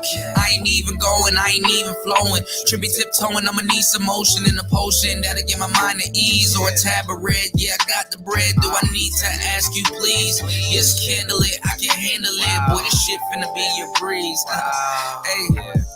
You know, people talk about you more when you seem to be real. And I got a plan from Money Man. Don't ask me how I feel. And 100 grand won't change a thing. I put my face up on my wheels. Yeah, she likes drama and I'm a DJ. But this ain't no gangster grills. Yeah, I got some beats to kill and a tank to fill. I don't need to pop no pill. Cause I just wanna move real slow. Real slow, yeah. Tell me when to go. Tell me when to go. Yeah, my eyes about to be real low. That kratom, let it flow. Tell them let it go. Yeah, I just wanna move real slow. Real slow, yeah. Tell me when to go. Tell me when to go. Yeah, my eyes about to be real low. Real low, yeah. That kratom, let it flow. Tell them let it go. Yeah. Swear I'ma get another deal. Patient, she ain't got no ass cause she real Asian. Wiz Khalifa and I'm still blazing. Hotbox this Caucasian. My wordplay is so amazing. I said hotbox a Caucasian. All day I've been gone waiting. All day I just sit prating. Now realistically you ain't seeing me or anybody that I hang with. Yeah, I got slow tools on Pro Tools and most of all this that gang shit. I'm getting stuff that you can't get. I ain't acting tough, I just slanged it. And my slang sick, but my words slow. And I'm posted up like a scarecrow. Cause I just wanna move real slow. Real slow, yeah. Tell me when to go. Tell me when to go. Yeah, my eyes about to be real low. Real low, yeah. That kratom, let it flow. Tell them let it go. Yeah, I just wanna move real slow. Real slow. I had the reverb on my vocals. That shit was fire. That shit was fire, bro. I said, yo, this is fire. I said, oh, I gotta put this on the tape. That shit is fire, bro. Man, listen. I hope y'all got that bar. I said, swear I'm gonna get another deal. Patient. She ain't got no ass cause she real Asian. Wiz Khalifa and I'm still blazing. Hot box this car. Cajun. You know, Cajun food is hot. Right? Hot box this car. Cajun. Hot box. You in a car. Smoking. Hot. I said, my wordplay is so amazing. I said, hot box, a Caucasian, like Caucasian. Come on, man. Catch up. I don't know what you must heard, but catch up. Listen. I had too much fun recording that song. Oh, man. Yeah, it's smoking music. That's exactly what it is. Smoking music. It's like some currency type shit. Shout outs to my brother, War Master. War Master said John Stossel. Yes, I remember that name. John Stossel was the reporter that got slapped by that wrestler and he got sued for some money. Yeah, that's what I was looking at. That video I was showing y'all the other day about Blueface kirking off on them people and shit like that. I'm like, my nigga, even if it's for TV and shit like that. I'm gonna tell you the truth. Like when you get to a certain amount of money, you can't afford to beat the shit out of people. That's why you hire security guards. You know what I'm saying? Because if you slap somebody, you know. So I don't know. That wrestler, I think he thought dude was a fan or something like that. Because a real fan won't sue you, even though they know they can. I mean, it's a cool story to be like, yo, bro, Sid Vicious. I don't think it was Sid Vicious. I forgot the dude's name was. He looked like Sid Vicious, but it's like, Sid Vicious slapped the shit out of me. You said dope tape so far for real, man. Yeah, I had a song that I did, but it's unfinished, and it like even that song right there, RG3, that was some Isaiah Rashad vibes. Now, Toya remembers this song. A lot of people remember this song. I didn't finish it, so I was gonna take these lyrics off. I still got the lyrics laying around. These are the lyrics. These are this is because at one point, like 2-3 years ago, Isaiah Rashad and myself, because Isaiah disappeared for a good minute, but 2-3 years ago, like me and Isaiah Rashad literally had the same fucking cadence, the same fucking flow. Like literally, I could play an Isaiah Rashad song and literally play one of my songs, and it's identical, but you could tell it's a different flow style.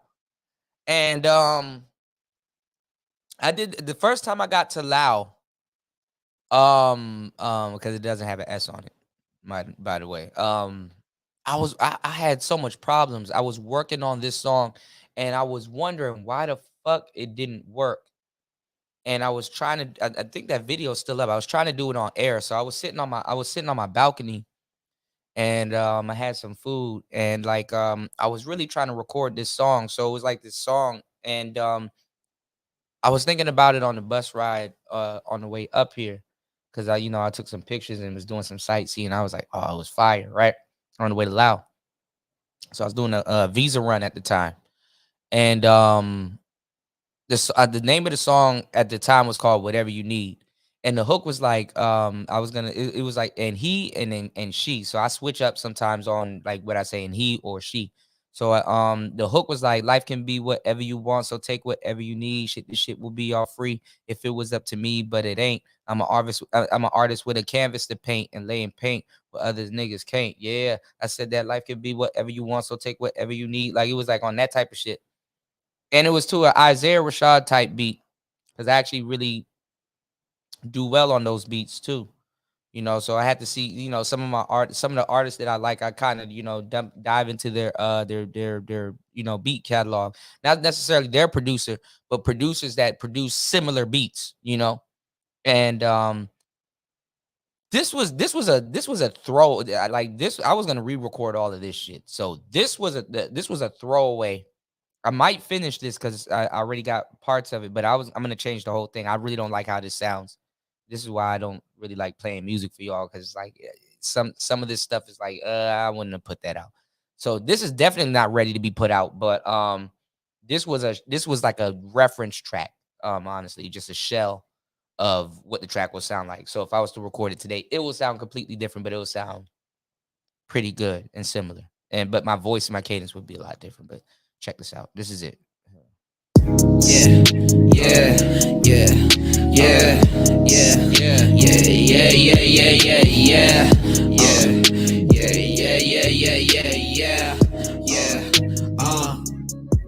And they say life could be whatever you want, so take whatever you need. I'm a beast. I come from the east where niggas, they don't speak. Where, baby girl, you meet, it's more likely to cheat.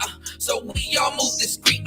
So we all in the street. They say the price of gas is going up. My niggas, they just smoking, No business ain't open, This shit here is potent, We gon' need some coaching, We gon' need some voting, We gon' need somebody that's gon' lead us to the ocean, Oh, body your water, God. Please protect our daughters, God. I'ma need a therapist, cause this life I've been living hard. Man, it's fair, niggas tripping. Nobody compares to me. I just see some therapy, and this is what he said to me. And they say life can be whatever you want, so take whatever you need. Shit, this shit will be all free if it was up to me, but it ain't. I'm an artist with a canvas to paint and lay in paint where other niggas can't. Yeah, I said that life can be whatever you want, so take whatever you need. Shit, this shit will be all free if it was up to me, but it ain't. I'm an artist with a canvas to paint and lay in paint where other niggas can't. Yeah.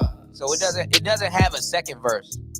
There's literally no second verse on it, because it was just like it was a concept. So, but yeah, shout outs to Bronx. Whoop! You know the vibes. Whoop! Yeah, man. I ain't gonna lie. Put some more smoking music out there, man. I'm not a stranger to smoking music. This beat is fucking fire though. So I was probably gonna do a different type of song to it, but check this out. This shit fire, bro.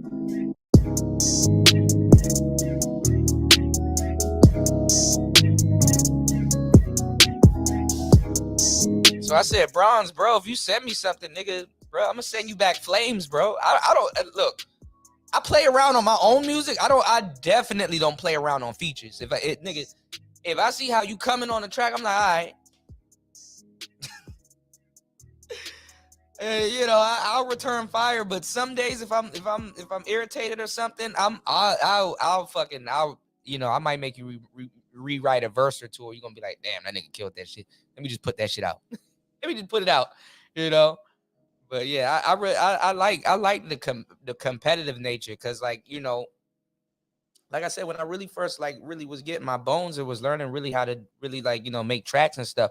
I was in a group, you know, that really helped me out, being in a group and being able to bounce off people, not having to worry about a full song and just having to worry about a verse or something like that.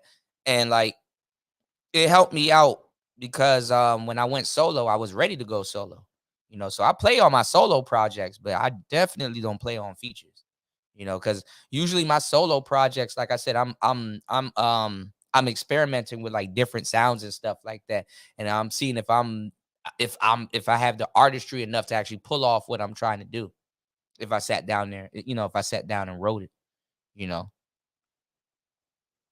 So, this is another beat that I might write to. This would have been the next song on the track, but I might either finish that song. Let me see if this is the beat. No, this ain't it. See how this is, like, I'm kind of experimenting with more upbeat, kind of basically pop records. This is the beat. I want to do something. I want to do something like lyrical / dope to this beat. Check this beat out, y'all. This shit is fire. Hold on. 40.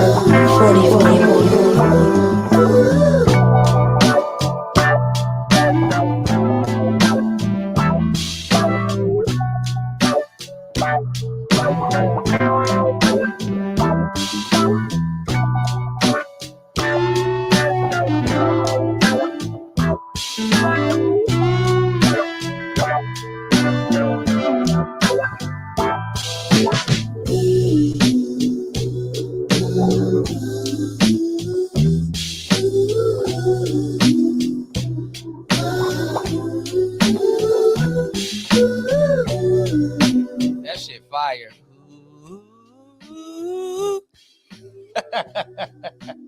That shit is fire, bro.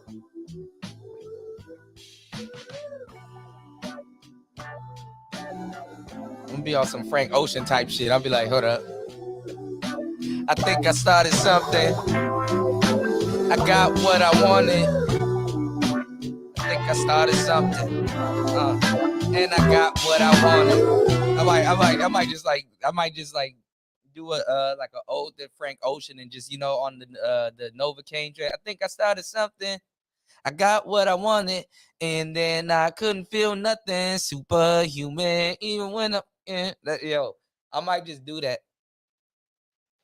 I've been lazy with my hooks. I'm the hook technician, bro. I've been lazy with my hooks lately, but you know, I think it'll work. I can, you know, I could be lazy with the hook and then just kill the verses. You know, that's one of those beats where nothing other than the acapella or whatever they got on it, like for the hook. That's one of those beats where nothing really stands out on it. So it's one of those beats where it's like people are gonna focus on your lyrics. So that's what I did with you know, Game Worth Paying For. I did that. I basically just did a whole bunch of, like, I just basically just displayed a lot of lyricism. It's like, what nigga, what type of, send me anything, I'll kill it and send it back. You know. So I'm that type of guy. Send me something, I'll destroy it and send it back. You know, and like I said, if I feel I don't want to hop on it or whatever, I won't tell you to send it to me. But if I hear it, I'm like, all right, I got something for you. You know, I'll send it back. You know, so get these free features while you can. I think I played Are We There Yet for you. I'm not gonna play the whole tape for y'all because then there'll be nothing to really listen to. But y'all gonna get to hear it soon, depending on when y'all want me to drop it. I mean, but I think I need to add one more song to it, and I think I'll just put it out. It'll be a solid body of work. But then, like, if you do one more song, then I might have to change up the whole track listing where certain things come on. But I'm telling y'all, that Drunk and Nasty, that shit right there, that one, out of all of them, game worth paying for, most people won't get that. Y'all will get that. Or somebody that's jumping on his Passport bandwagon, they probably will get a line or two. But that Drunken Nasty gonna fucking take off, you know. Give me 1 second. I'm gonna go grab something, drink real quick. Speaking of Drunken Nasty, I'm about to go get some water. Give me 1 second, y'all. I'm gonna throw that Drunken Nasty part 2 on again. 1 second. I'll be right back.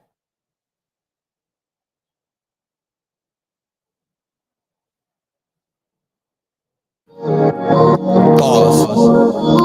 Yeah. And nasty. Yeah. I'm trying to get drunk and nasty. I'm trying to get drunk. I'm trying to get drunk and nasty. I'm trying to get drunk. I'm trying to get fly. Cause I'm going out tonight. I'm trying to get by. I'm finna pre-game alright. We finna slide. We got some girls coming through. Big rocks on ice. And you know what I'm finna do? I'm trying to get drunk and nasty. I'm trying to get drunk. I'm trying to get drunk and nasty. I'm trying to get drunk. Take my car keys tonight, girl, cause I'm not gonna drive. Take my car keys tonight, girl, cause I'm finna get high. And tequila shots are nasty, but after 3, so am I. Balloons, we finna get fried. Let's take this shot outside. Turn up like it's your song. Turn up all night long just cause you know we can't go wrong. Let's get it right, put this on repeat. Follow me on IG. She asked me, am I rolling? I told her I might be. I'm trying to get drunk and nasty. I'm trying to get drunk. I'm trying to get drunk and nasty. I'm trying to get drunk. Yeah. I'm trying to get drunk and nasty. That shit fire, bro. I'm putting that shit on TikTok, bro. I'm gonna put it on TikTok before I put it on YouTube. So if you don't follow me on TikTok, oops, your bad. That's your bad. I'm gonna send it to them dudes that be dancing. I want some nigga. I'm gonna send it to some Memphis niggas. I want somebody to be juking to that shit. Like I need to see some footwork. I just want to rock. I took some Uzi Vert cadences on that joint. I just want to rock. Them fucking ad libs are Gucci, bro. Boy, that shit, boy, it's like Salt Bay. You put a little sprinkle on that shit. It's like, oh yeah. Normally I wouldn't eat that shit with that much sodium on it, but the nigga sprinkled it like that. Nigga, I just had to. Yeah, I want them niggas to be juking, bro. You know, I want that shit to turn into a dance, bro. Take off. Either you like the dance or the song, you know, or both. I'm gonna tell you something. Like I'm gonna tell you some real shit. You push a record like that for like a year. How long? That nigga Fetty Wap said he pushed Trap Queen. That nigga said he pushed Trap Queen for like a year and like a couple months before that shit took off, bro. I don't understand why Fetty Wap where he at right now. I mean, I understand that some people, I ain't gonna lie, bro. That fast life, bro. Some people can't pace that fast life, you know. I think I got too shell shocked before that fast life came. But that fast life, that nigga Fetty Wap, talented than a motherfucker. There's so much talent sitting in jail, y'all, that got no business being in jail. So that's why when I hopped on the plane and I traveled, I'm like, you know what, bro, I'm you know, I got homeboys sitting in jail. I got a lot of people that just not here no more, sitting in jail, or just they just don't see anything bigger for themselves, you know. So I'm like, you know, I was never that type. So I was like, you know, let me go travel. Let me go do something before it's all said and done. You know, I'm trying to have more done than said, you know. I'm on some, if it's, you know, when it's all said and done, are you going to have more said than actually done? I'm trying to get drunk and nasty. That'll be the fucking song that'll take off. You could probably sit up and make a song about sharing with black people and unity and all this other shit, that don't take off. You know what takes off? Drunk and Nasty. That's what takes off. It's like, so you just gonna ignore me giving you like the fucking game on agriculture and how to grow shit and share with your brothers and create generation. Oh, okay. You just gonna you're gonna skip to the drunk. Okay. You sitting in a room full of white people. Like, Cuda, it sells. Like, I mean, take a shot before we conduct business. No, sir, I'd rather do business sober. No, I take this shot. You're trying to get drunk and nasty. We heard you. You're just gonna skip the part where I said pause in the beginning of the song. You're just gonna skip that, Oh, Cuda, which one do you want, Grand Marnier or Hennessy? You look like a Hennessy type of guy. Actually, sir, Remy Martin on the rocks. Let me stop. Nah, man, but you put that shit on TikTok, bro, and you just put a little bit of marketing behind it just to get it across a couple of eyeballs, man, and just, hey, bro, just hold your breath. Pray for God. You did. Yeah, that gotta be your alter ego. I mean, obviously, I'm playing that shit for y'all on what? It just turned. It's not even Thursday for y'all. It's Wednesday. So I'm playing that shit for y'all on.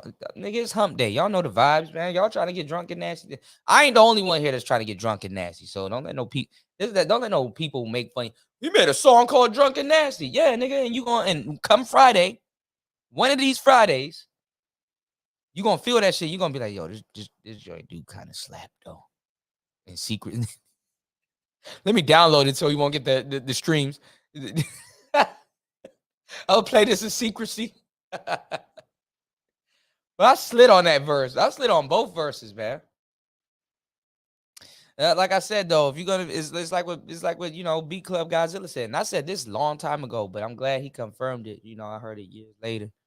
You're gonna make some music for women, because women encourage men to spend money. That's why the government don't give a fuck about no nigga. Nigga, shut up. You look. Back in the days that you're getting punished for now, when you were never that type of nigga, right? You would bring the money home. You bring home the bacon, right? And you go to work, and your girl would stay home. And some Avon nigga or some random nigga would, other than the milkman, right? We talking about back in the day, right? Would knock on your door. And even if your wife's not attracted to him, doesn't matter if she's attracted to him or not, he could sit there and like on the porch. She probably don't really talk to many people. She's kind of a housewife type, blah, blah, blah, whatever. He'd smooth talk your girl, into buying a bunch of shit that you wouldn't even buy. This is where women got the whole idea, I need to get my own money because I want, well, my husband told me that I shouldn't be, that type of shit. He's oppressing me, nigga come to your door. And, because a nigga would leave a little bit of money at home with his wife, if you got to run to the store, that's what this is, blah, blah, blah. They had, understanding. He'll sell your wife a whole bunch of shit. And the man would come home and she'd be like, yo, I bought this and I bought that. And nigga be like, what the fuck is that? Why do you need that? You spent our money on this. You spent our money on that. Like, no. Next time you see that nigga or next time you come back to the door, give him that shit back. Give it back to him. Women felt offended by that. Whether they knew that's what their man, whether they understood what their man was saying yes and no for. They felt offended by that. He was oppressing her. He the one that's supposed to protect and provide and make good financial decisions and stuff like that, when you're actively doing your job, when a motherfucker should give something back but feel they shouldn't give something back, or it's like look, we need to be spending on stuff that we need, not just random shit. You buying $50 lotion that breaks you out anyway, like, you understand what I'm saying, like, him protecting his family like that. Oh no, that doesn't go accounted for. Oh no, he's oppressing you. So that's where a lot of that shit came from. You know what I'm saying? What's going on, Night-ish? Shout outs to you. You said I don't trust no woman. It's not even about that. I mean, you know, and the respect thing too. Like a lot of y'all, because we just don't know. I mean, you know, you gotta really talk to somebody that understood it. Anybody can do their history. That doesn't mean them niggas understood you know, what shit was. You understand what I'm saying? Like, you know, I'm dope and I'm wise. So it's like me reading history is different than somebody else reading history, because somebody that don't really have anything to kind of chalk up or match that history to in their personal life, or in a, or never been in that position and stuff like that. Yeah, the person just read history, but you can misinterpret history. History gets misinterpreted all the time. Look at stuff that was written in Sanskrit or stuff that was written in Latin. When it's translated into English or something else, it kills the quality of actually what it meant or what was said.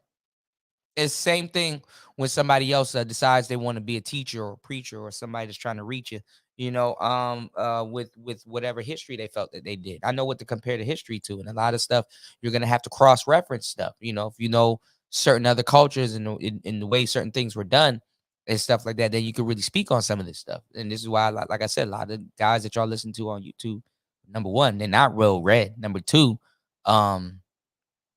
they don't know what they're talking about. And number three, they just read it and they're just regurgitating information, which is basically the basic game of telephone. You sat in the class, you play telephone, I tell you something in your ear. By the time it gets to the person in the end of the class, you know, I tell you something in your ear on one side, everybody lines up, I tell you something in your ear. By the time it gets to the next person, it's not, the whole message is going to change. Especially if somebody finding some shit on the internet. My knowledge don't come from the internet. Come from real world. It comes from books. It comes from I mean, some of it may come from the internet, because I'm on the internet, but I know how to discern some of the stuff that I can hear, read, or see on the internet, because it's like, oh, okay, I see how y'all spent that, but it's actually this. That's why people feared the internet. The internet got more popular than books. Most people don't use their imagination anymore. You need to do stuff in your life that will stimulate your imagination, because then you're going to be comfortable seeing other people living a life that you want to live, and you think that you're going to get to where they are without doing the footwork. It's like, nah, bro, you gotta do the, you know, footwork. You know, you gotta do the footwork. I try to give y'all the keys as much as possible to drive the type of vehicle you claim that you want to drive, because I probably drove that vehicle already, you know, or had a chance, and I like, nah, I'd rather drive this one, but I know what it's like to drive that one. Nothing wrong with driving that one, you know. But that's where that came from. And then what y'all don't realize, because this is the power struggle that's going on right now, what y'all don't realize is what's going on with the nuclear family, is that a lot of people respect their boss more than they respect their significant other. You know, the person that you need to respect the most in the world, you don't respect them, but you respect somebody that, quote unquote, cuts you a check in a place that you probably shouldn't even be for a long period of time, because we talked about using stuff as a stepping stone. You know, there's women now talk shit today. I saw a video. I think BGS, shout outs to BGS. BGS shared a video about something called the compromised male. And it kind of, there's two sides to that. You know, I mean, is the dude compromised in a way? Yeah. But is he in a safe place? Yeah, too. You know, not really the compromised male, but if you speaking on it from a woman's standpoint, because women be like, oh, I don't like no dude that don't work and do this. Like, shut up. Shut up. Remember when we were playing that show, that Value Entertainment, and those two girls were on there and they were part of a podcast. What's going on, Airbnb? They were a part of a podcast called Two Girls and One Blunt. And one of them girls got their weed stolen on her birthday and some weird shit like that. And it's like, cuz, first of all,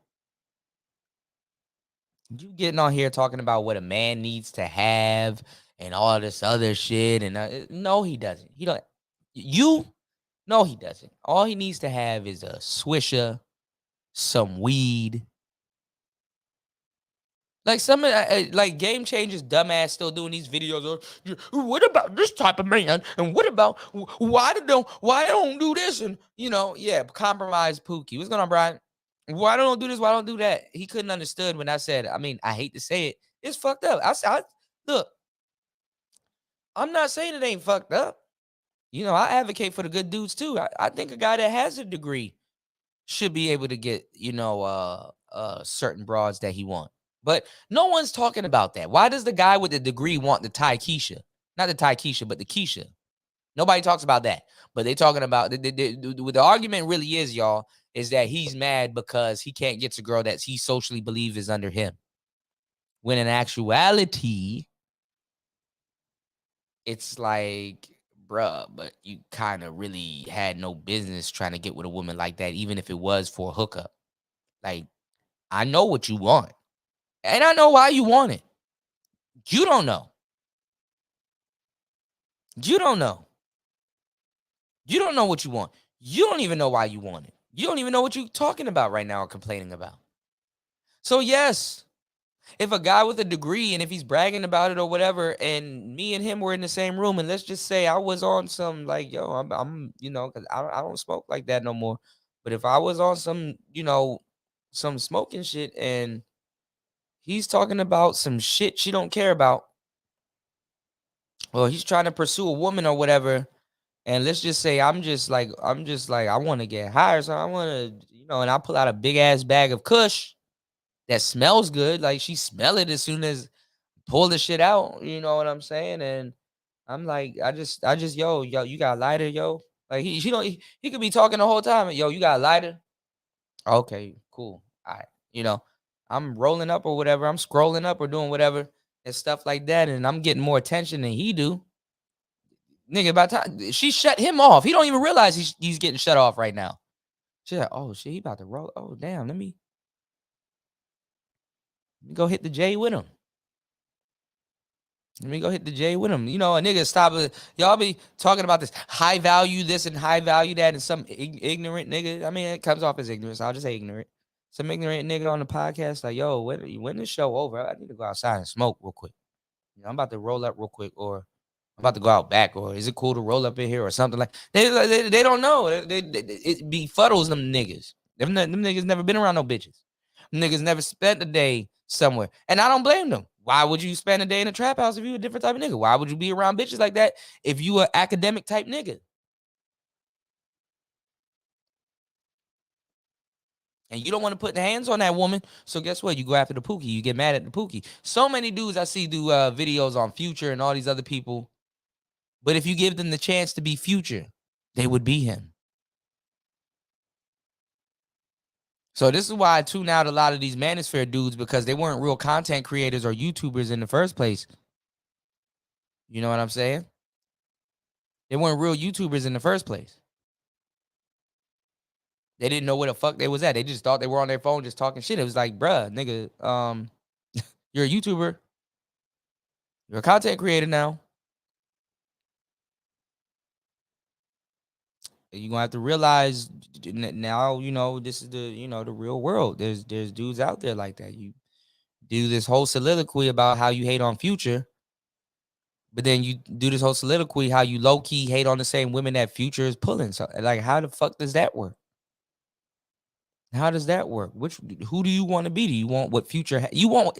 I know the answer to it. I've been doing this for too long. I've been around players. I've been around players that had problems. I've been a player that had a problem. And I'm like, damn, man, I can't talk to these weird ass niggas. I need to talk to a nigga that knows what the fuck I'm talking about, that's been in that position. That I can merch. That's like, nigga, all right, bro.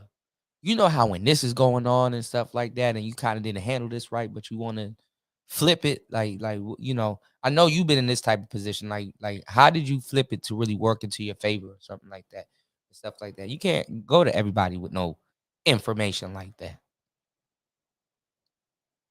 Half these niggas they're just guessing. They don't know, So you gonna have to get into a conversation. It'll have to be a discussion. It'll be, the nigga that know what he's talking about, he'll have to ask you certain questions that normally people wouldn't ask. He's gonna have to walk you down. Okay, what is, what is really going on. You know, how did you handle something? Okay, he trying to see how she looking at him, because some of the stuff that women will do to y'all is stuff. I mean, I wouldn't even say it's to a certain degree. If you let certain things go on, it's a punishment to y'all, and it's like, okay, she playing the game. So first of all, you need to remove your feelings out of it, get the game out the way, and then, because you already with the shorty, reassert your feelings so that because y'all speak two different languages. You know, men and women speak two different languages. One of the books I told you guys to go get is Men Are From Mars, Women Are From Venus. Now, that's not the best book to get if you want to be on some player type shit or have things work in your favor. That's just to give you a understanding of there's a misunderstanding. Sometimes you have to appear. I mean, sometimes you have to understand the misunderstanding. Like, for example, I can say something to a man and a woman, and both of them heard two different things. I said the same thing. I said the same word. I said the same sentence. I said one thing, but they interpret it as two different ways. And that goes back to the Men Are From Mars, Women Are From Venus. Now, shout outs to John Gray, the author of that book. He simped himself into finding this out. Because one thing simps are, to a certain degree, it's an archetype of simp. They're investigative. You know, they investigate something like, oh, we're gonna get to the bottom of this. Like, women don't even care about getting to the bottom of shit. Women, a lot of times, and I learned, and it was a very valuable lesson. It really, really helped me understand women a lot more too. You know, I wasn't taking a simping aspect. I'm like, oh, this nigga simped out, but I got the message, right? And he has a lot of examples in his book. And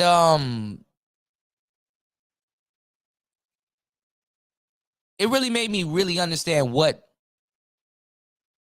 they heard. Like, I could listen to a man and a woman hear somebody say something, and I know what the woman heard, and I know versus what the man heard. You know, I had to sit back objectively. Another book I would ask y'all to get, but I wouldn't ask y'all to get the actual book. I would ask y'all to get the add-on to that book. I used to, I don't know where mine's is. It's a green book. What is it called? I think it's called The Power of Now. I think it's called The Power of Now by I was about to say Deepak Chopra. No, I think it's called The Power of Now by Eckhart Tolle. Eckhart Tolle is one of my favorite authors. This is some shit that fucking these black pill niggas should be talking about. Hold on, y'all. But there's another add-on book that he got called, Teachings of the Power of Now. And that book really goes over what I'm talking to y'all about now. There's a book called Watch the Thinker. Hold on. What the fuck?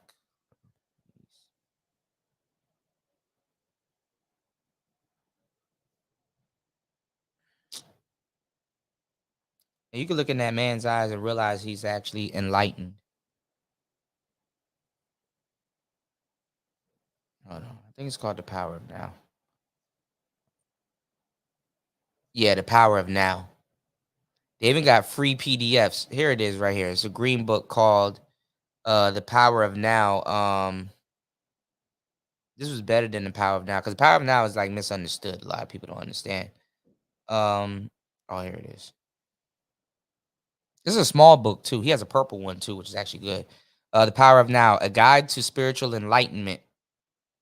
Prefaced by author. Over 2 million copies sold.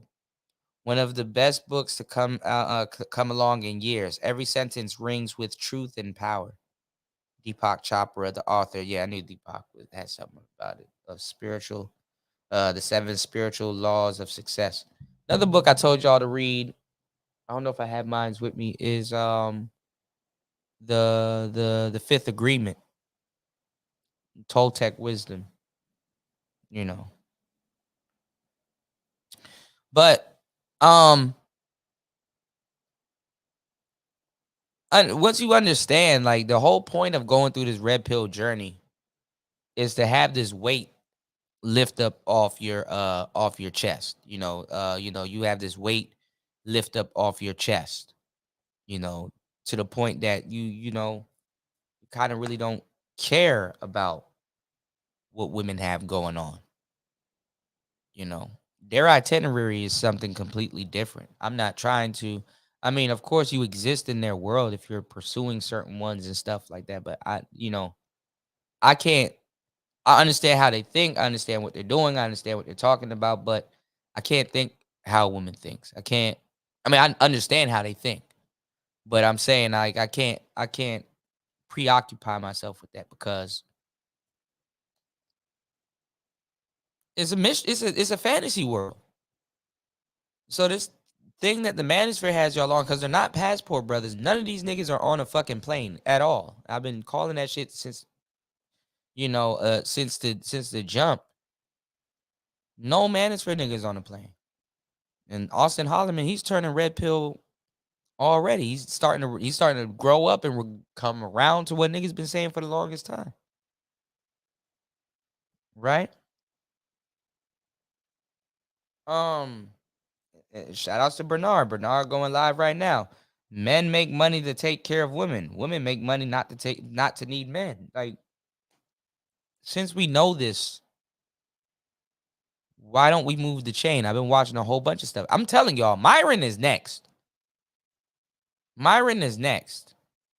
Y'all don't gotta believe me, but wait till it comes around. I be knowing what I'm talking about. They're gonna try to get Myron about the paint next.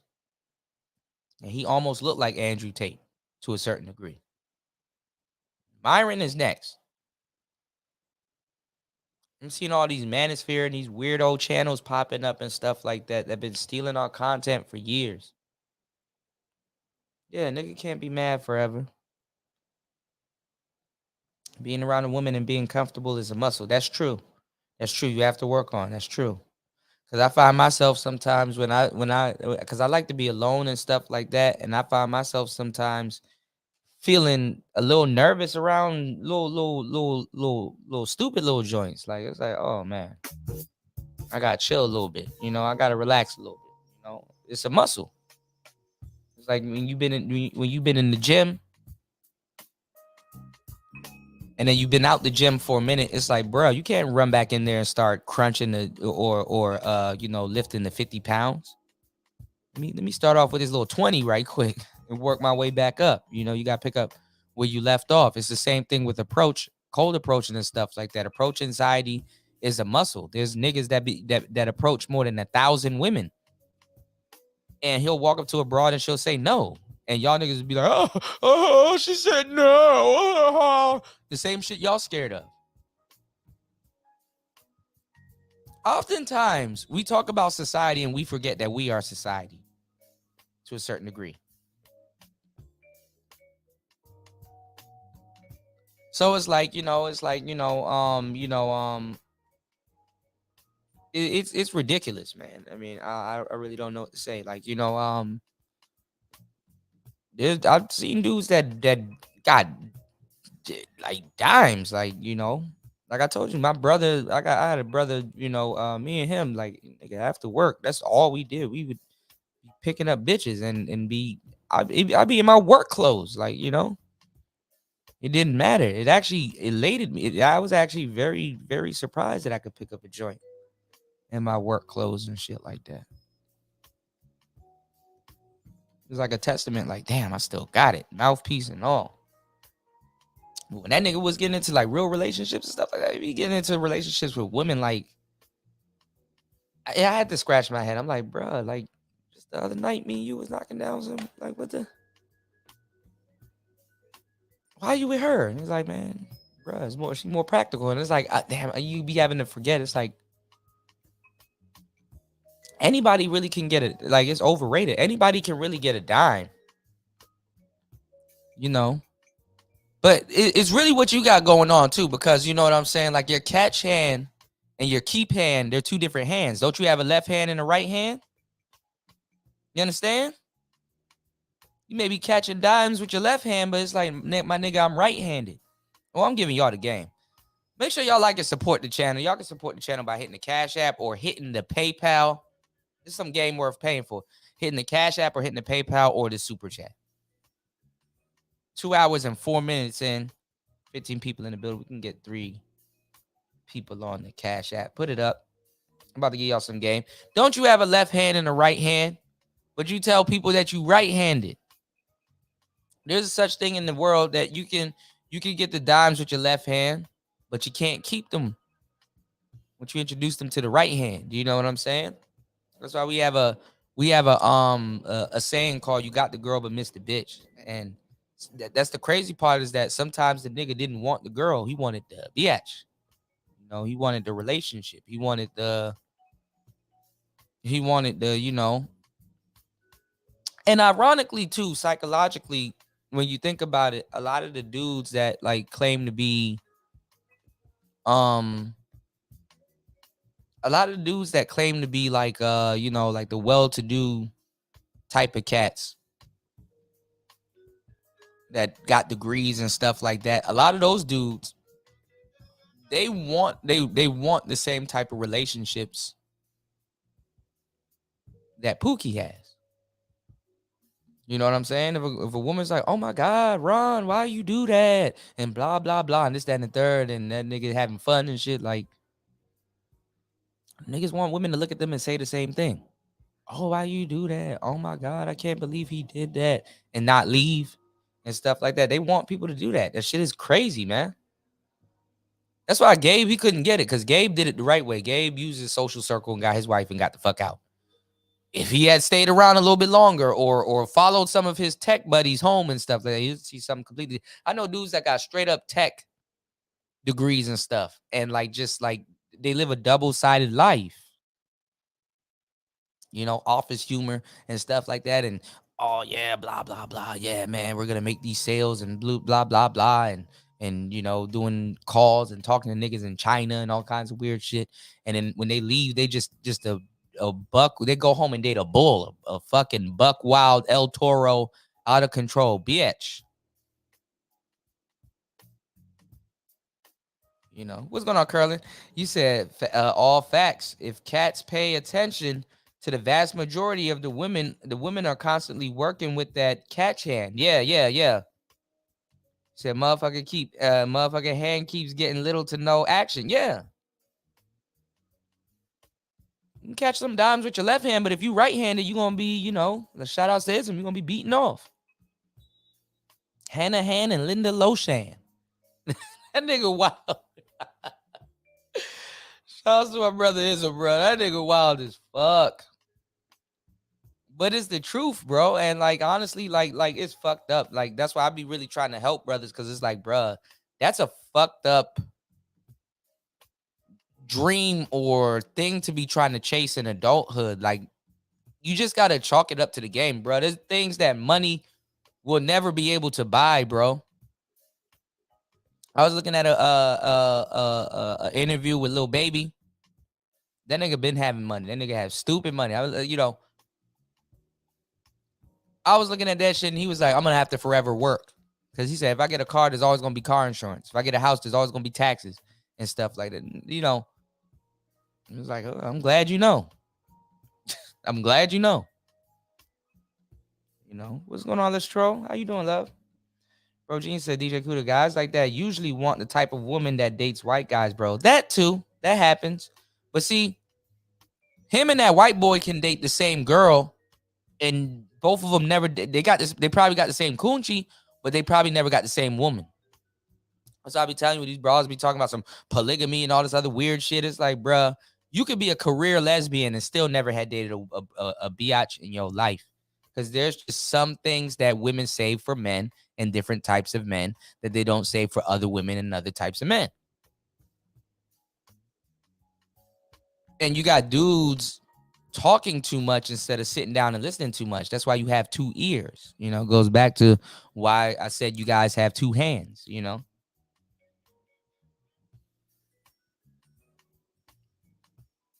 Hannah Han and Linda Loshan. Shit, if y'all niggas into that porn shit, nigga, go look up my girl Kiera Perez. Oh, nigga. She looked like Callie, what's that girl? Callie Uchis. Go look up Kiera Perez. Thank me later. You know what I'm saying? I don't know if she's still active right now, but thank me later. You're gonna be like, oh man, all right. I remember we did a whole list of the top porn stars of this generation of yesterday and today. That shit was lit. If y'all don't know who Kiera Perez is, look, 3 people left to go. 3 people.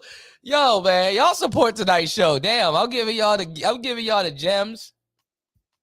Nigga, 3 people left to go. To go look up Kiera Perez. Who you said? What her name again? Oh man, don't let you find a fucking porn star. You don't know her name. What the fuck is her name? Chasing the white unicorn. You said it gets to the point where you're literally competing with white men. You are competing with white men. Go look at Austin Holloman and all them cats. They compete with white men. No matter if Austin Holloman is traveling and shit like that. Some white dude with some Skechers on, some ran down Skechers and some other shit. He'll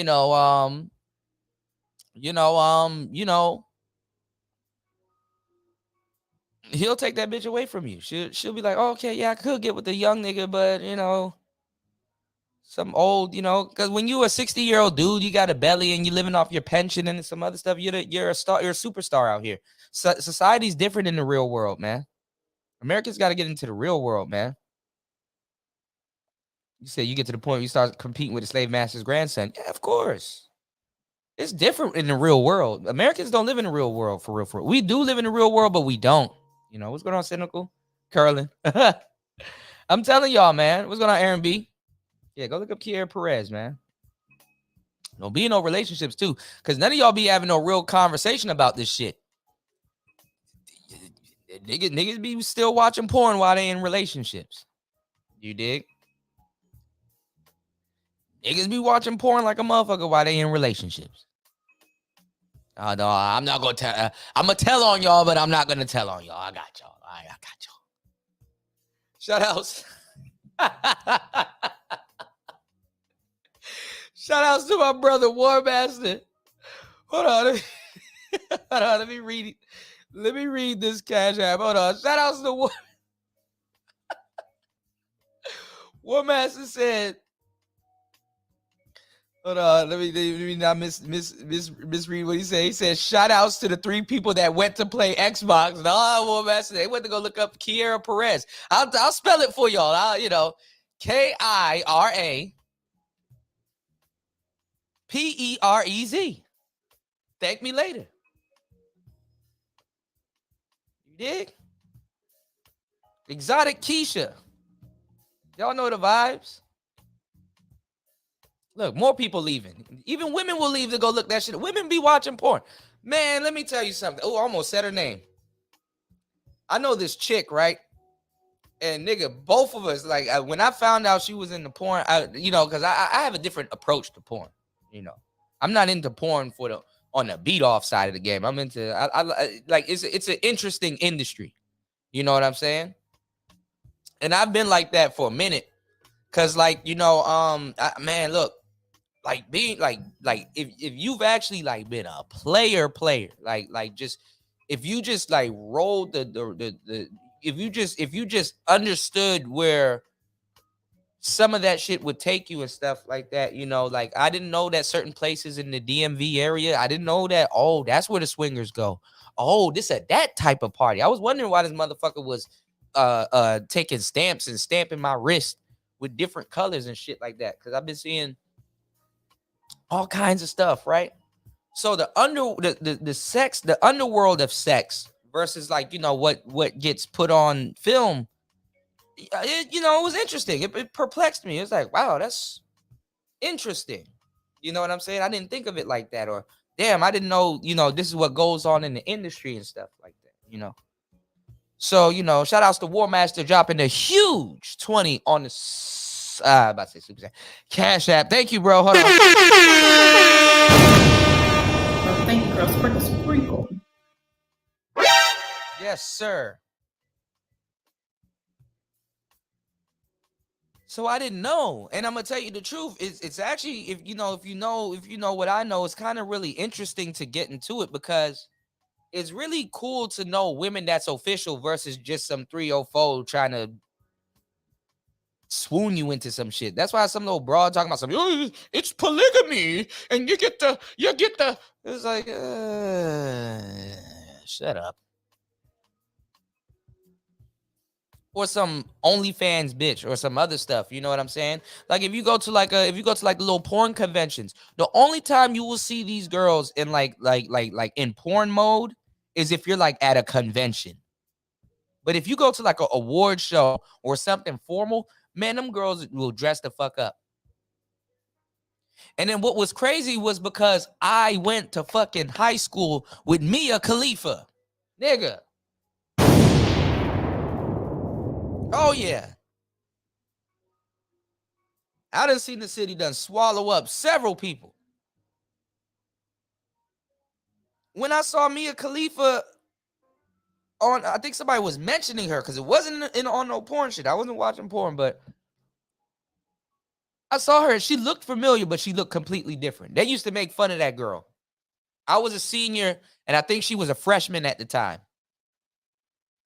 And you know, them Indian girls, they look a little bit different, especially when they're young. They got the furry, it's kind of like the Mexican girls. They got the furry forearms. Like, it's kind of fucked up for a nigga to be like, yo, shave your forearms. Like, she I ain't gonna lie. The dudes were calling her a rat and all kinds. I was like, oh, that's fucked. Black people. That's fucked up. And it threw me for a loop. I'm like, damn, I know niggas that was calling that little bitch a rat.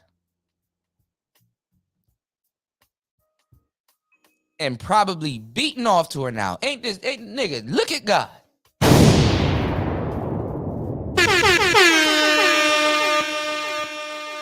I was watching a clip, right, of Cardi B before the surgery. Sitting on a show, and it was some broad in the fucking audience. And nobody on the set knew who she was talking to, and she called her out by name. She was like, look at you now. I remember when you said I couldn't be nothing but just a motherfucking stripper. And now look at you now, sitting in the audience, watching me. I said, whoo, whoo, whoo.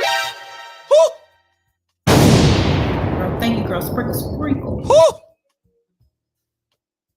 Put that hot shit in her life. Whoo.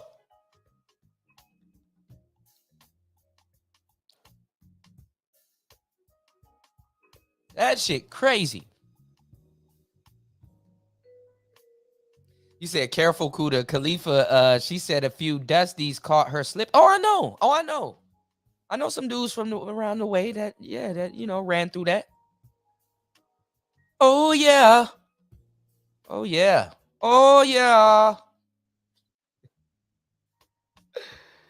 I'm just saying.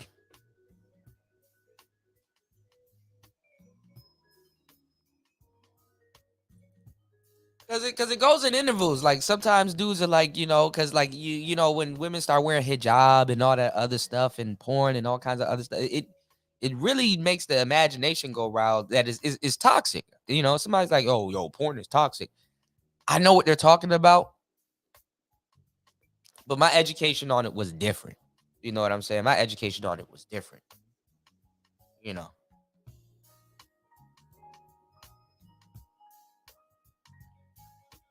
But I understand how it can be toxic, and I understand. I don't talk about this all the time. Like I said, I got endless material. I will never run out of material as a podcaster.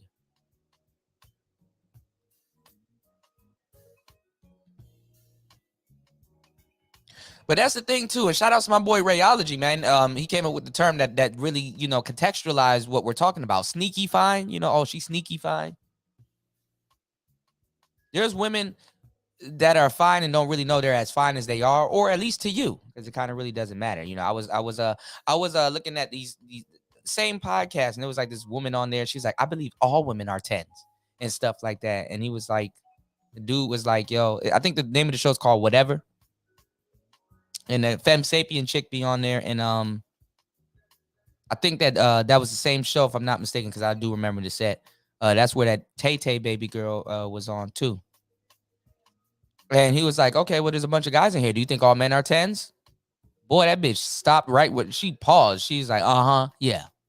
And on one of the shows too, a girl was like talking about is Andrew Tate like 5'8"? Because it's giving short man complex. And the dude was like, what the fuck are you talking about? Andrew Tate's like 6'3". And like even before the dude was saying Andrew Tate was like 6'3", she's like, is his dick small? Because, and he was like, oh, okay, so since you want to short shame, it should be cool for dudes to fat shame. And she's like, oh no, I don't kind of rock with it. He's like, but hold on, but why is it okay to short shame, but we can't fat shame? You know? So these shows are just all of these mini when Kevin Samuels really passed, he broke off into other different type of podcasts. People ask me why not change the whole trajectory of my shows, because like, nigga, I came up with these people. You know, Spawn said those be the fat ones that get slim. Yeah, like the little chubby ones.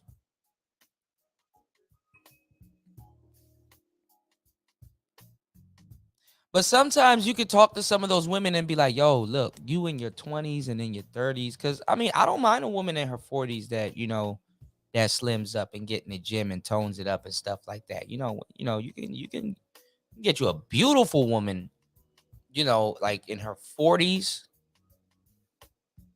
that really, you know what I'm saying? But it was a thing, too, where it's like a lot of women where it's like, yo, you should have done that when you were younger. As I got older, I tend to realize, you know, there's nothing wrong with a beautiful woman that slimmed up in her 40s too. You know, certain ones though, because you know some of them had a gang of kids. Some of them, certain ones, you know, I'm not gonna say every motherfucker that slimmed up in their 40s is the best, but there's certain ones, you know, that are very good, decent, beautiful women, and seasoned too, because they're like, oh well, I spent my whole life as this, or I changed up and stuff like that. You know, you can catch people have seasons in their lives, you know, but you have to understand that upon coming into other people's lives and meeting other people, because a lot of times, you know, you play a role, you know, upon meeting certain people. And a lot of women, unfortunately, to a certain degree, but it's a storm that we all go through. It's a growing pain. You know, spend a lot of their youth, you know, being big or whatever, you know. And if they kind of slimmed up a little bit, like I know there's one, I almost said her name. Well, I can say her name. I don't know who the fuck I'm talking about. I know this girl named Lene. And she was sexy. Like, I ain't gonna lie, she had a little 5 o'clock shadow. You know, some girls be having a little mustache, and I understand about shaving that shit too, ladies. You know what I'm saying? Like, you know, but she was cute, you know, brown skin, beautiful, right? Thick too, you know. But she was more on the fat side, but she was thick. But it's like, yo, she slimmed up a little bit, nigga. Ooh. Whew. Whew. She slimmed up just at, oh, nigga. She gonna have to beat niggas off of her with a stick. But she never did. And then she got pregnant. Oh, it was game over after that. You know, it's like, God damn. All right, well. And she cool as fuck. She cool as fuck. Like, you know, and you know, I wasn't endeavoring on, you know, smashing, but I knew there's certain girls that, you know, if they slim up a little bit, like, hey, look, I might have to start looking if you slim up. Because first of all, you're not a bad person, and shit, if you take that fucking route, but it's just a lot of people, just especially women, a lot of women just don't learn how to grow while they're the shit. You know, even when you're the shit, unfortunately, you need to grow, because if you don't know how to transition or turn into a new version of you, you know, because there's shit trends. A lot of women, see, a lot of people don't look at beauty the way that I do, or the way that I know it, or the way that I know that it is. Even beauty is a trend. Because at one point, oh man, it's the hydrogel. Oh, we need to have the Ginyu Force body. We need to get the Nicki Minaj BBL. If it's 2023 and you a motherfucker going to go get a BBL, I'm like, you know, it's fucked up that I was gonna say something fucked up, but I don't even have to say something fucked up because it happens all the time. I was gonna say kill yourself. You don't even have to. You know when motherfuckers dying getting a BBL, it's like, bruh, they're going out of style. BBLs are going out of style. They've been going out of style for a good minute now. This is why Coil Ray and Glorilla and all them other people, look at the people that's pressuring them motherfuckers to go get a goddamn BBL. It ain't even worth the bullshit.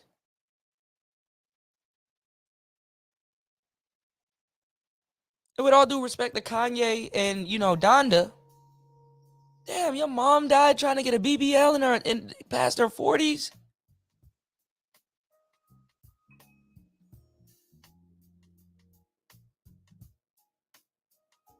When you could have toned the fuck up and just be like, man, you don't even really need to do nothing. I'm gonna tell y'all, even dudes, us, we don't really need to do nothing. I'm gonna tell you something. Just drinking water, spring water, or I could say alkaline, but it depends. But drink it, like get some Deer Park or something like that. Just drinking water does wonders for your skin. Like try to drink a gallon a day, or at least a half a gallon a day.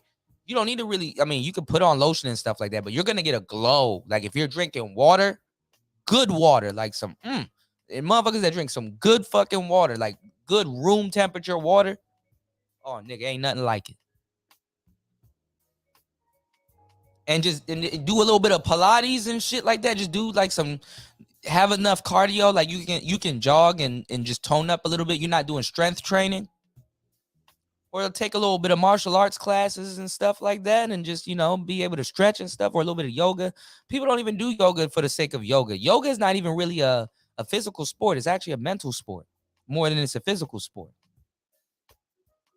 People do yoga just to look sexy or for some type of sex. Like, look, I can spread my legs this much. That means you could. They're not doing yoga, real yoga. I'm talking about some real yoga. Because truth be told, you got a lot of flexible fat women too. Sumo wrestlers, them niggas wasn't no pushovers. See what I did there? Push, sumo, over. Anyway, my life's a circus.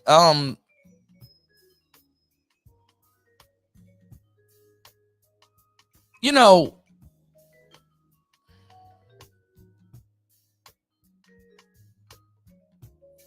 I just don't know what to tell you. And don't be fooled by a fat woman. Some of them fat women are more in shape than skinny people. Off the no bullshit. I found that out before I even started doing personal training. That shit is completely different, you know? And some women, and like now, dudes are accepting anything. Like women be like, oh, well, I got stretch marks. I got tiger marks. Motherfuckers don't give a fuck about that no more. It's the perfect. Why don't people have what the fuck they want? This is the perfect dating climate. I wish back when I was really active and really like when, you know, if my mind wasn't anywhere else, if I could focus on other things, and that's really not focusing on other things. The shit that y'all talking about, that's leisure to me. You know what I'm saying? That's more so leisure to me at this point. But when I was super active and I'm like, oh man, I'm more on the quantity side. I'm more on learning, you know, the max side of the game. I'm not really trying to be around a bunch of bitches and shit and all kinds of stuff and all kinds of, you know, every so often, yeah, you know, it happens, or I'm in a place or you know, I don't mind it. But actively pursuing that, I'll be chilling, bro. I was chilling then too when I actively pursued it. But I'm saying now is the best time to really be in the dating game. But a lot of people are lazy, and that's what fucks a lot of people up. That's what spoils a lot of people. Too much information. Too much information is overload. Because overload don't even mean that it's information anymore. Overload means that it's like, okay, you're overwhelmed. So even if you wanted to sit down and really ingest this information and really take it in for what it really is, you really can't because you're just overwhelmed. But nowadays, I don't fucking have to ask no broad what the fuck her name is. Just go over to her Instagram. What's her children's name? Go over to her Instagram. What did you eat last? Go over to her Instagram. Oh, you niggas could be on some weirdo shit if you want to. I saw you ate pasta last night. There's a fly place across the street. The weekend's coming up. Let me take you to that place real quick. I'm gonna send you the menu. I'm gonna holler at you. And I want you to be able to compare it to your place. You know what I'm saying? Or something like, you could be on some shit like that. And a woman will be like, yeah, okay, we just going out to eat food. Cool. Knowing damn well a nigga trying to get at you. That's how you catch women. You don't have no game. You want to date women? You be a foodie. Be a foodie. Yeah, I saw you posting on Instagram that weak ass chalupa. Like fuck with your boy. I'm gonna show you a real chalupa. Like, let's go to, you know what I'm saying, Rufino's and get some loaded chalupas. Like, I'm gonna put you on to the real chalupas. Like, just be straight up talking about food and get her out on a date and then start talking about other shit while she with you. But the internet has allowed me, and it has allowed a lot of other men and other players that I done dealt with in the past to deal with women that we normally wouldn't deal with. The internet has allowed me to deal with women I had no business dealing with. Some of the women that I got off the motherfucking, I had no business. I'm like, God damn. She didn't know that, but she didn't know, but it's like, I do. And that's enough.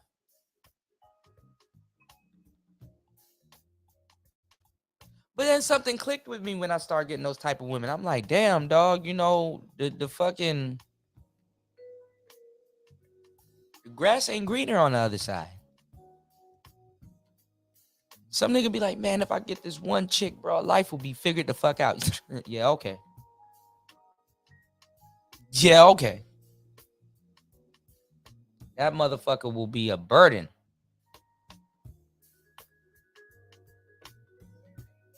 And some of those women I pulled when I was on some street shit. So certain things that I know would have been a burden on other niggas, it wasn't a burden on me because she treated me a certain way. But I knew how she would treat another nigga. Then I started learning a lot about some of my friends too, or people that were associates, or people that see me with these particular women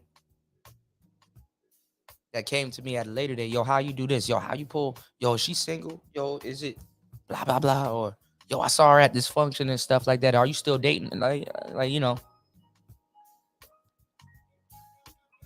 some of these niggas, you know, it's kind of fucked up. I mean, I told them, but they don't believe you anyway. So, you know, kind of really goes both ways. But some of these niggas, you gotta tell them, it's like, bro, you don't know her. You know, some of the shorties that you're dealing with, she don't know her. How I know you moving, she will be a fucking burden to you, bro. And for real, because I know how she moving. I know what type of time she on. And I know what type of dudes that she deal with. I don't have to I don't give a damn. I know what type of women, I can just talk to a certain woman. I know what type of niggas that she deal with. A lot of women, more than they care to say, they deal with some gump ass dudes. They do. You know, at a point in time, women could have talked to me and be like, oh, I know he deal with some goofy ass bitches. They may look good, but they probably goofy. And then she would be right. But the thing is, it's like, I done seen how it really worked, because some friends that were associates, or I'm like, damn, I'm glad I ain't really showed that nigga some shit or put that nigga around no shit like that, because some of your close friends or dudes that you know just know and stuff, or know of you and stuff, they'll fold on you. Because bitches talk. But I come to find out that niggas talk too. I remember one of my girls, she came back to me, and it was a nigga that I'm super cool with.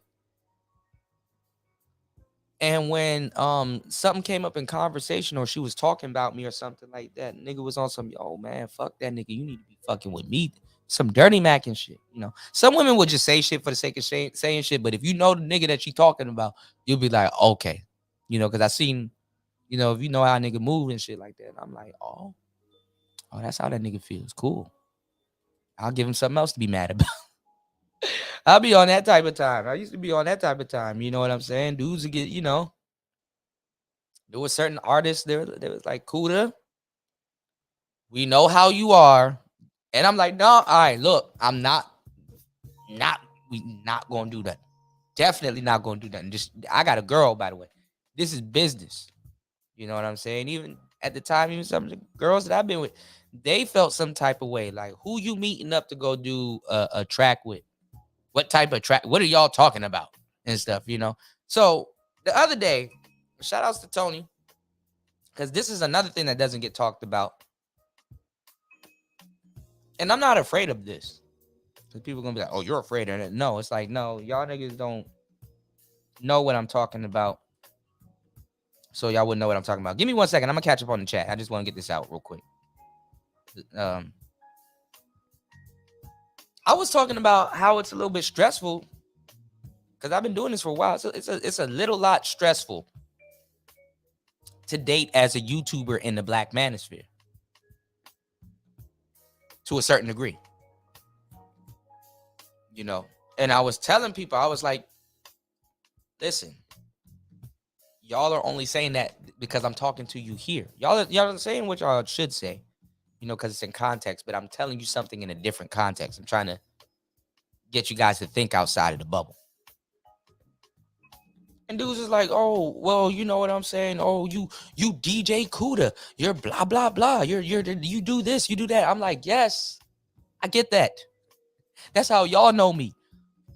But I've been so many things. Like, I can go back home right now and I can dap up some other dudes and they know me from something completely different. They don't know me for this. They know me from a completely unrelated situation and all kinds of stuff. People will meet you at a different time. And I was just bringing up the conversation. I was like, listen, one day you're going to get on here and people be like, oh, you're a YouTuber. Let me follow your YouTube. You might not want to follow my Black manosphere shit. You can follow the tech shit. You can follow the music shit. I mean, cool. I sit down, I work on lo-fi, I work on a bunch of stuff. I'm definitely a man of many hats. That's just not the hat that I would wear to speaker. That's not the hat that I want you to see me in. You know, I don't want you to see me fired up, ready for war, or talking about certain things because I got to talk about certain things in a certain way, in a certain manner, so that you guys get it. Not because I probably in my heart of hearts feel that way, but I'm comparing it to something. Context matters. And a lot of people don't understand context. And when you are a YouTuber in the Black manosphere and you're talking about certain things, of course, you're going to talk about certain things that your lady's probably not going to agree with. And especially if you're in the talking stage and y'all are getting to know each other. Now, you can know what I do, you know, if that's what you find out. I mean, I don't care, you know, and I literally, like I said, I'd rather keep my relationship. I like people that keep their relationships for the most part off the internet. Or if it's on the internet, it's in a certain way where it's not intruding. Like it's just like, you know, honestly, if I was dealing with a shorty, I wouldn't want her to be in my manosphere business because she wouldn't know. She wouldn't understand. Will I talk about her or fill her in on some of the stuff that I'm going to be talking about or saying or stuff? Of course. I've been a content creator and had girlfriends and stuff like that. And they watch the show and stuff like that. And they agree because this is stuff that's in the real life. They know the real me. They know me. So they know what I'm about to talk about. And some stuff, you know, and they be wanting my time and stuff. My time is divided and it's a lot, you know, really holding on to a relationship and being a content creator, especially if you're really thorough. And I started looking at a lot of people years ago in this space. I'm like, y'all don't really y'all don't like when y'all get off the internet, y'all don't go outside. You don't even have to tell me you don't go outside. I know you don't go outside. Some people is like, I know you're not in the real world, you know. This is not impressive. I mean, it's impressive through context, but this ain't no impressive thing to be like, I told my parents you're a YouTuber. I pointed them to your Black manosphere page. She saw you on there cussing out a troll, and now they think you're just this fucking fucked up. My motherfuckers ain't gonna be like, oh, he's cursing out a troll over a situation a bunch of people don't know. You know, it's like, you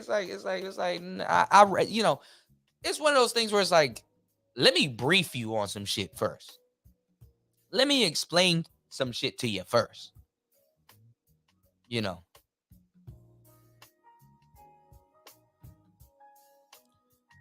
Because I tell some of you guys, I'm like, yo, all right, well, look, if you go down this little rabbit hole, even some of your best friends, sit down with them and try to explain exactly what's going on. Explain this space to somebody. Explain it so a 7-year-old can get it. I would like to see some people do that. I will even drop the link for y'all to come up and try to explain the manosphere in a nutshell the way a 7-year-old, I was about to say 7th grader or a 7th grader, fuck it, a 7-year-old will understand it. Because I was talking to other people and they were like, well, shout out to Tony. I was talking about it there too, and I put some details out there, and I was like, I talked to a lot of unaccomplished men. And I said that could be a problem because people do judge. You know, I talked to a lot of, and they were like, okay, well, why would you sit around and talk to a lot of unaccomplished men? It's not, and it's like, that's a way to phrase it, but it's not that I'm sitting around talking to a lot of unaccomplished men. There's a lot of unaccomplished men here, but then there's a lot of talent here. There's a lot of good brothers here. There's a lot of dudes that are accomplished here. But when I choose a topic for a show or I go into certain things like how a lot of guys that need to be at a higher place in society, how they want quiches. I mean, when you psychologically break it down, because I come from a psychological standpoint, it's interesting as to how does somebody that should have this level of success in their life would want to stoop down to deal with that. Especially if they come to an arena and claim that that's not what they like. You know, when I get on here and I told y'all, I'm like, you know, I'm very black pilled. We haven't even gotten into that content yet. I'm very black pilled. I understand. I've seen life at its worst. You know what I'm saying? I've seen life at its worst. I'm a soldier. I've seen life at its worst. You know, I'll be going through some hardships, and I ain't gonna lie, I'm the type of nigga like 2-3 minutes later, I'm making fun of my situation when it's dead serious. You know, motherfucker would tie me up and be beating the shit out of me. And in my head, I'm like, damn, this nigga tied me up. Like, what the fuck am I, Jesus? I'd say some stupid shit like that and laugh in my head. It's funny. Glad you think I'm worth being tied up. How the fuck I'm gonna get out of this? I feel like Snake off of Metal Gear Solid. You know, I'll be making jokes. Humor gets me through shit. I hate to say it.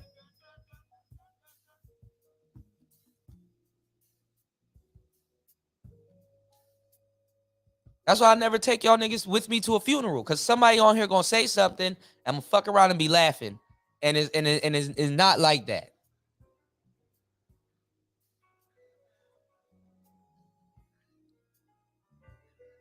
You know, some dude got killed over a bitch. When are y'all gonna say, see, this is where simping gets you? I'ma laugh.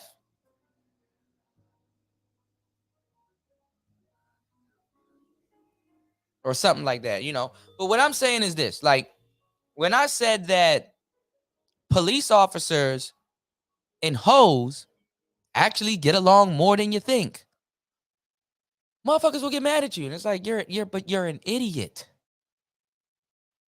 Because when you catch that police officer doing some shit, a lot of police officers are hoes.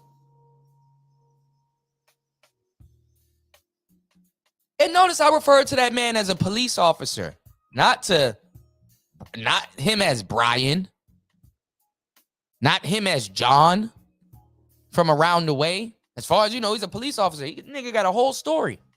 Same thing with a hoe. I mentioned to people get recognized by their professions, and unfortunately, professions take over people's lives, and then we start to lose sight that these people are human too. Like, you see that story about that, I don't know, that girl looked familiar too. I think I've seen her before, or she's been on the internet before. But then again, after a while, everybody looks the same to me after a while. Humans really don't look that different when you've seen a lot of people. There's an Asian man somewhere walking. There's like in your city or in your town, there's like 4 or 5 people that looks exactly like you walking around. That's why looks really don't mean nothing. This is the patina that your body takes on this planet. Your body is nothing but a vehicle. What is a vehicle's point? What's the point of having a vehicle? A vehicle is to take you from point A to point B. None of us are about to make it out this bitch alive. In 100 years, we're not even gonna be here. You're probably dead now. You don't even know.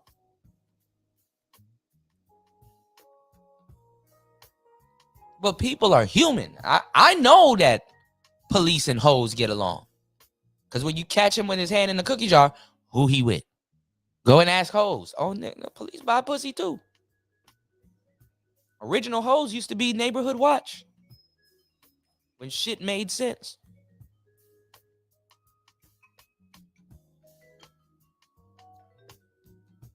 Why the preacher with that hoe?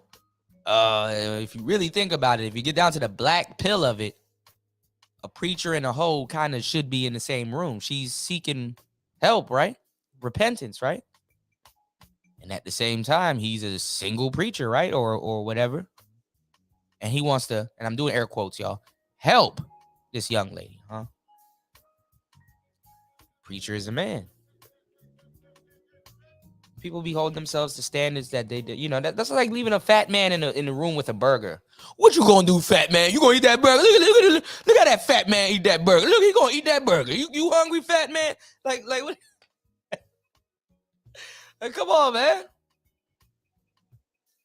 Leave a fat nigga in the room with a burger and look at him and just use that same tone of voice. Look at fat man. Look, I saw you looking at that burger. He gonna start giggling because he's like, it is true. What type of burger is that?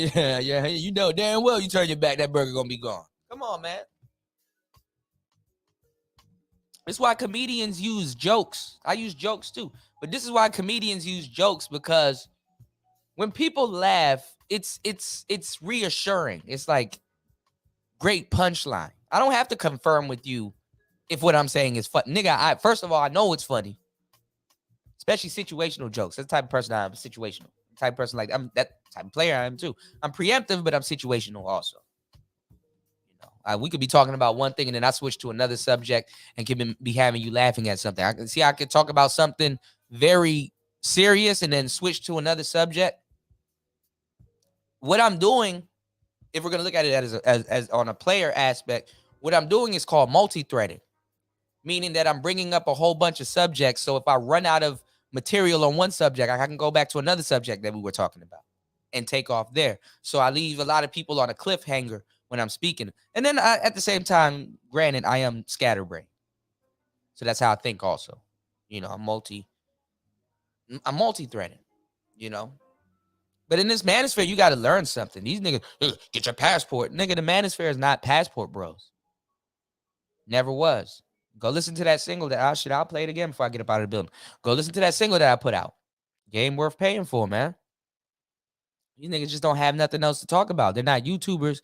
They don't understand what arena they're in. Go around the manosphere and start calling these niggas YouTubers. They get mad.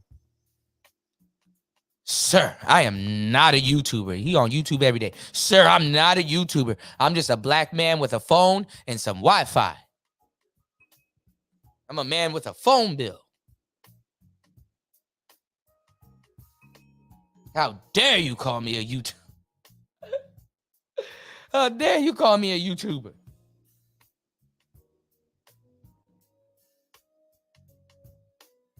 We're going to come back and have a NPC show soon. He said, shit's ridiculous to put your life on the line to compete instead of just taking their ass to the gym. Yeah.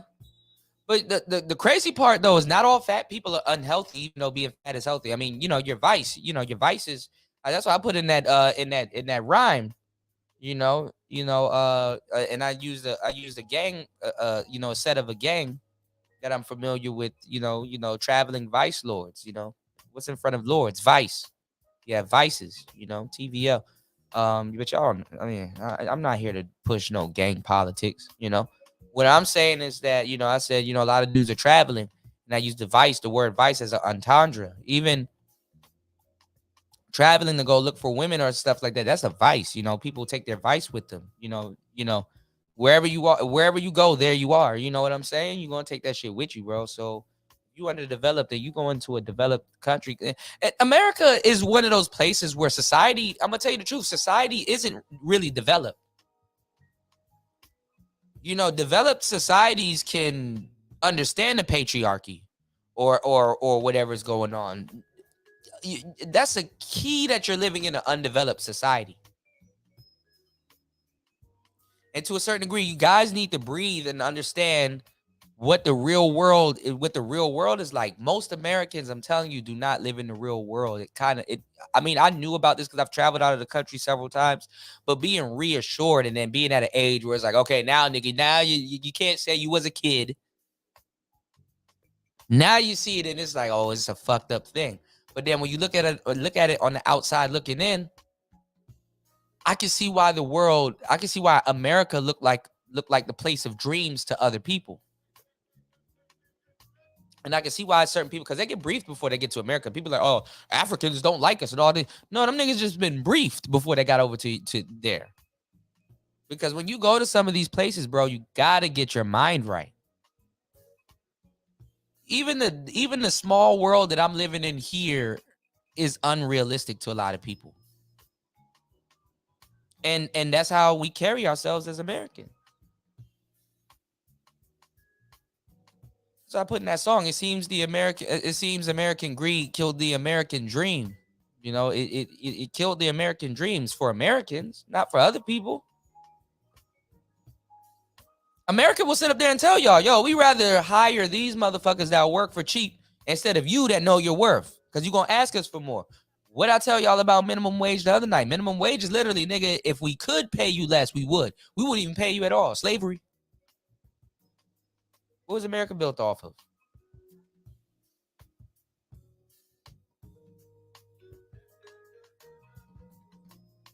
So when you look at it, you start to think about it, and then when you look at all aspects of America, you got to really. It's not good, bad, right, or wrong. That's why I said I'm just keeping it clean. America's on borrowed time, bro. America's on credit.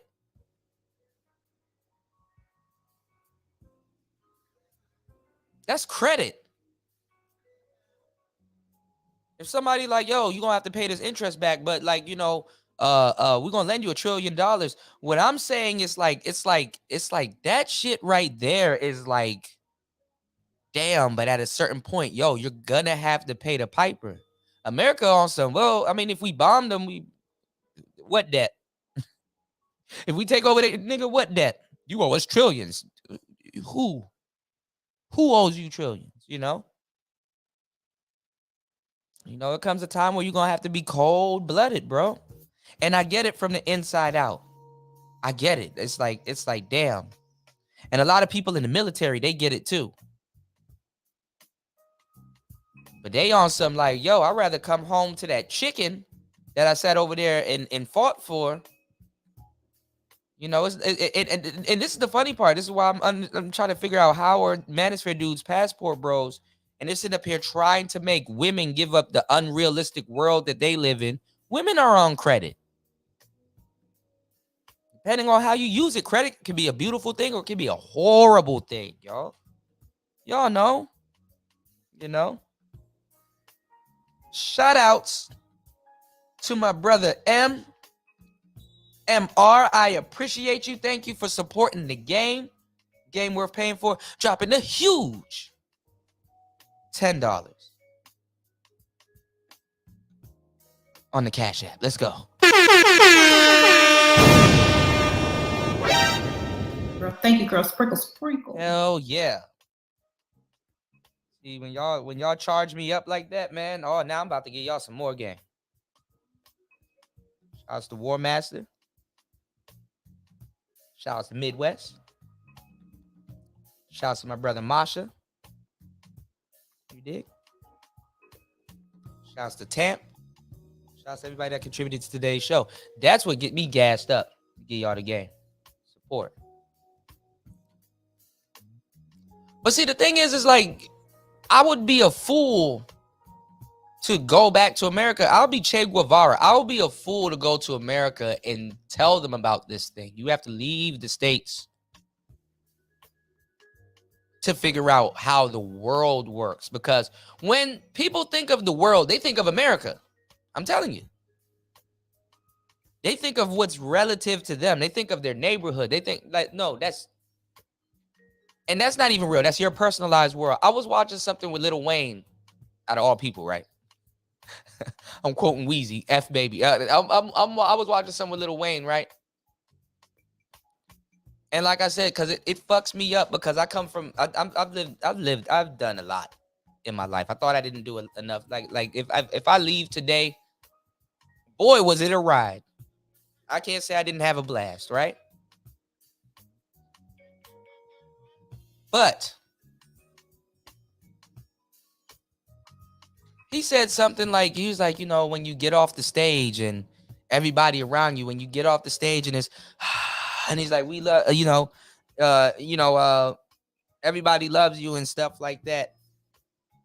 And like, cause I'm, I understand, what Lil Wayne's talking about.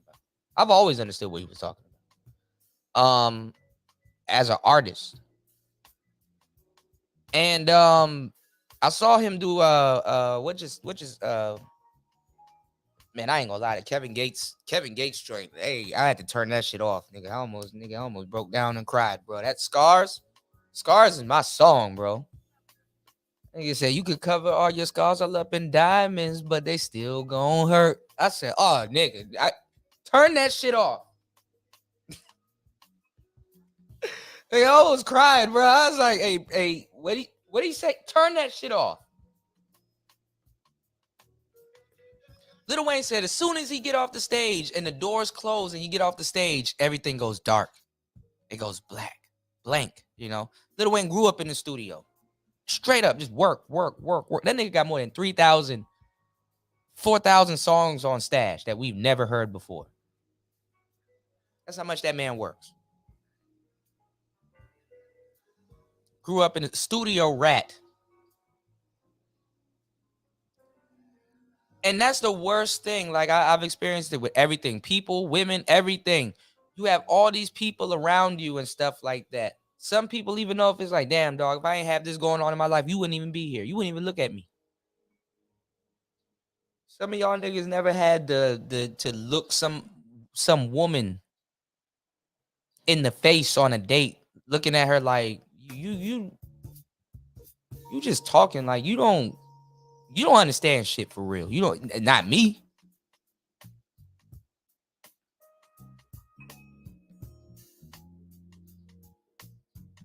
You can go for, and especially if you it's better to love than lost and never lost before. I mean, it's better to love and lost than never loved before.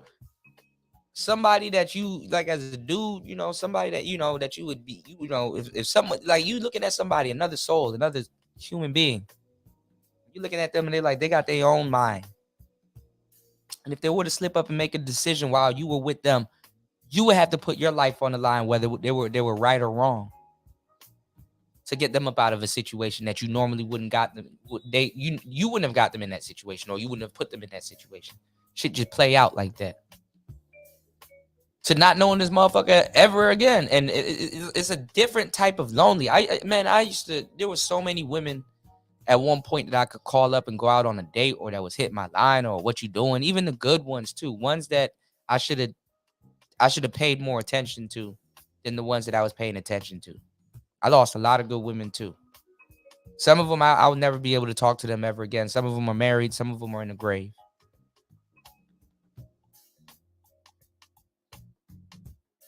And it's like, I know if this person was around me, they wouldn't have been where they were, or what happened to them, But it's a different type of being lonely and stuff. And like I said, to a degree, I'm an introvert, so I enjoy my time being alone, But I'm not gonna lie, to an introvert, loneliness hits, like true loneliness hits you at a different level. You be in a room full of a whole bunch of people and just be alone. Like, it's just me in this corner, bro. Some of y'all are lucky to have phones. Phones rhyme with lone. Because if you at a party and you just like, you're not socializing and nobody, you in a room full of a whole bunch of people partying, having a great time, but you're alone. You kind of know or feel what I'm talking about more. At least you can sedate yourself with the phone. And that's another problem. Sedating yourself with a a phone. Because you're not really paying attention to what you should be paying attention to. This is why a lot of people don't have a social life anymore. They have a social media, but not a social life. And most people are the audience on social media. Places like Facebook and all them places, it used to be you could be your own person, but nah, you're an audience still. Even on Facebook. It's like, I stay out the way. Even on Facebook, you know.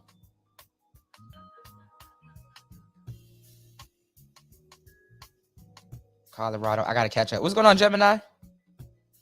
Who's a pimp? I know. I don't claim the pimping. I'm a P, but not that P.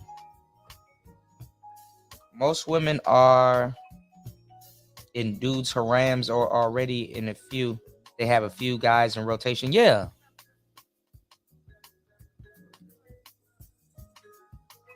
Most players get their fucking cue from women. Not their cue from women. That's why a lot of idiots that don't know shit be like, oh, women control your life if you're a player or if you're a pimp. It's like, that's not true. Now, are there people that you can point out where that could be true? Of course. But women don't control them niggas neither.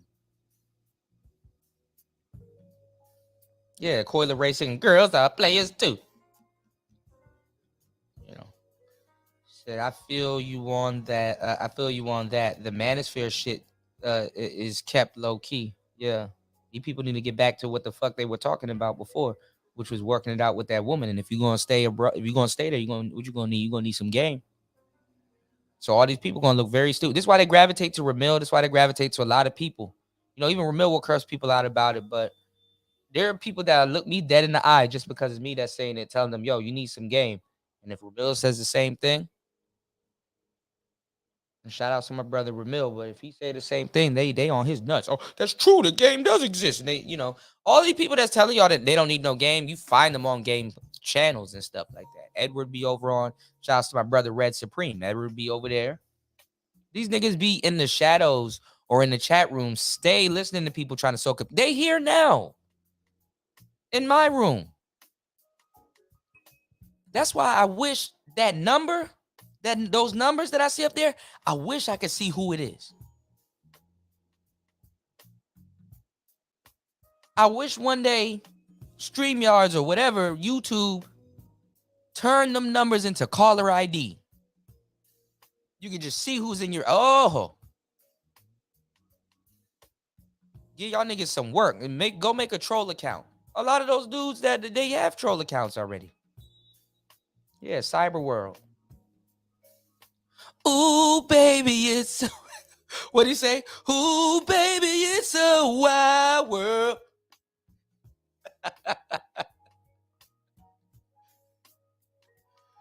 I used to be at the grocery store listening to that shit. I'm like, nigga, buying food and shit. Nigga, you damn right, it's the wild world. $5 for a pound of grape. Got me fucked up. And it got seeds in it? Oh, nah. Talking about some organic.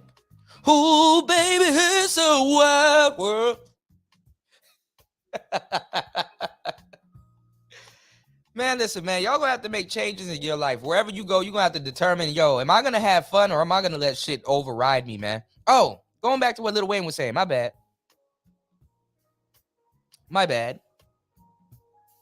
Lil Wayne was saying that he was talking about being lonely, but he was also talking about your mind. A lot of that shit, which is very much true, is in your mind. A lot of that shit is in your mind.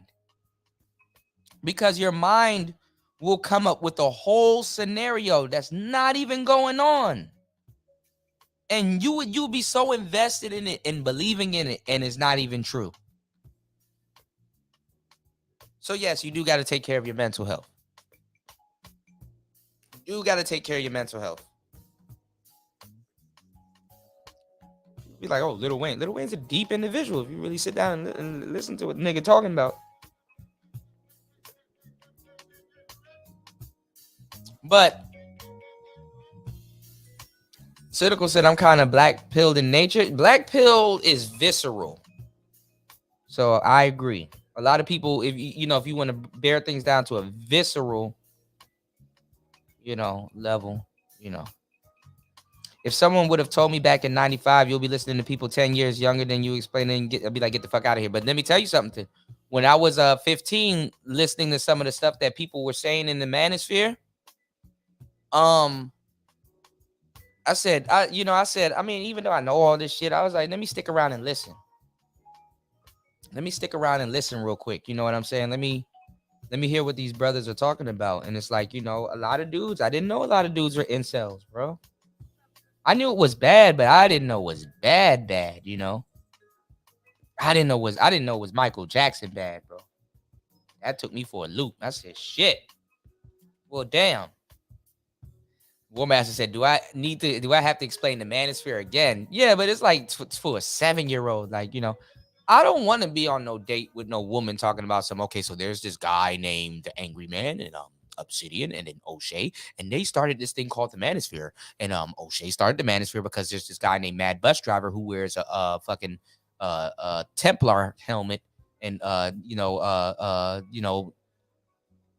shit crazy, bro. Nigga gonna think what type of sci-fi, what type of what? Who? They don't know. They're not as invested into it. So it's like, bruh, I just rather spare I'd rather spare it. If you ask about certain things, because I don't give a fuck if a woman knows, the relationship that I have with women or the relationship that a woman will have with me will be completely different than what goes on here. Because all damn near the majority of the women that has dated me or, hang around me or come by the house or whatever, or sat down in the car with me sometime, or went on some errands with me or something like that, they've heard me listening to Tommy Sotomayor and Tariq Nasheed and all these other people. They know about them. A lot of them know about them people because of me. There's so many women that know about them dudes because of me. And they sit back and they laugh too. Like after a while, it's like they kind of listen, and then they kind of, I catch them chuckling or laughing and stuff like that. Or if I'm laughing, they laughing too. Or they're like, that is kind of funny. Damn, I didn't think about that. Damn, that's crazy. Damn, that's, always get told that I'm different. Always is a little bit different, but it's different being a tuber and having to tackle some of these conversations because they're not the most favorable conversations. Like niggas acting like they'll sit up here and in their break room in front of their boss and shit. Like even if at times when I was working, even if my boss knew about some of my online footprint,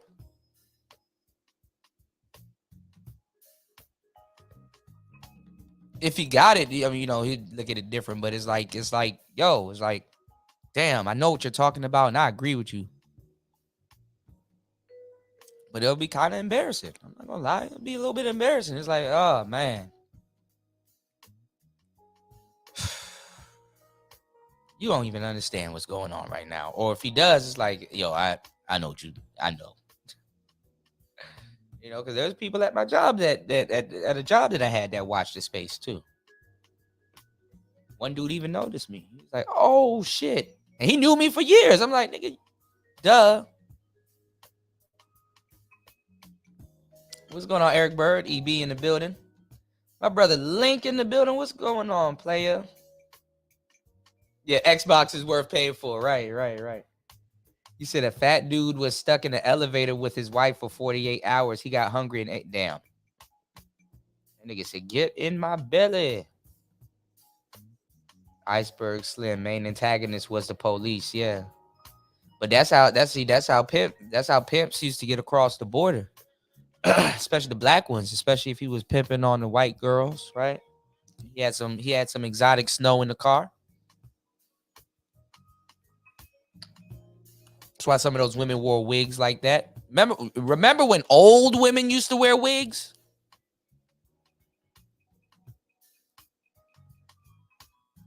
Let me charge up y'all memory now.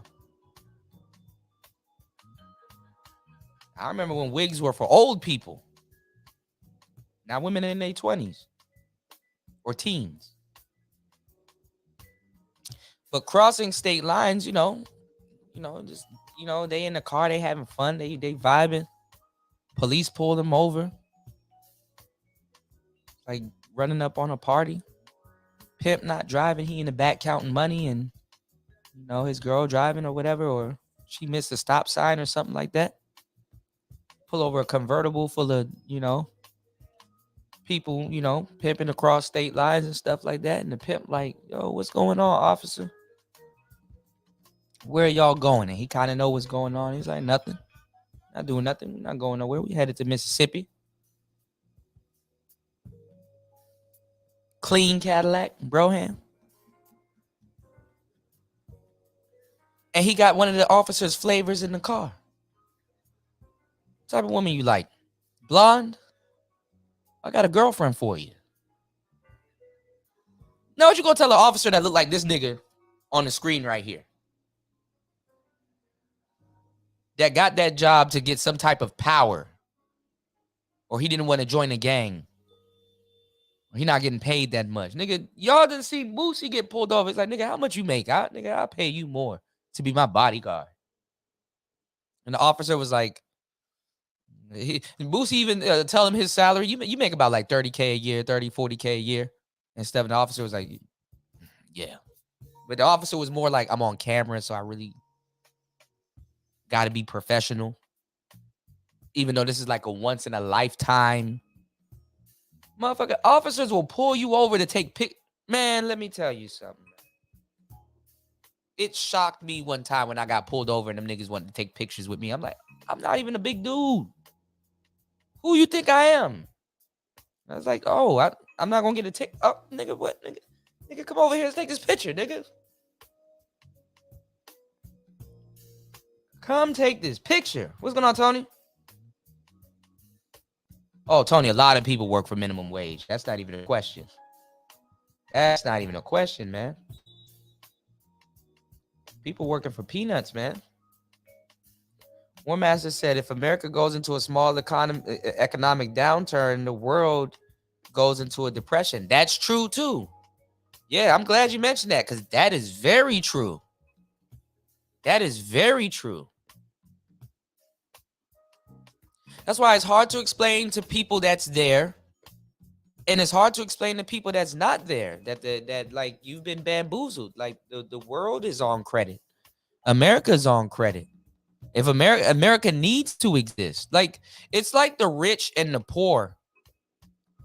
The rich need to exist because some of the stuff that gets passed down to common and modern society are trinkets of the rich. Who had GPS before GPS was bought to regular people? Rich people. Who had wireless phone before everybody now has a wireless phone? Rich people. They're playing with shit right now. Dude, who was data testing Uber and all that other? Well, actually, regular people was, but rich people.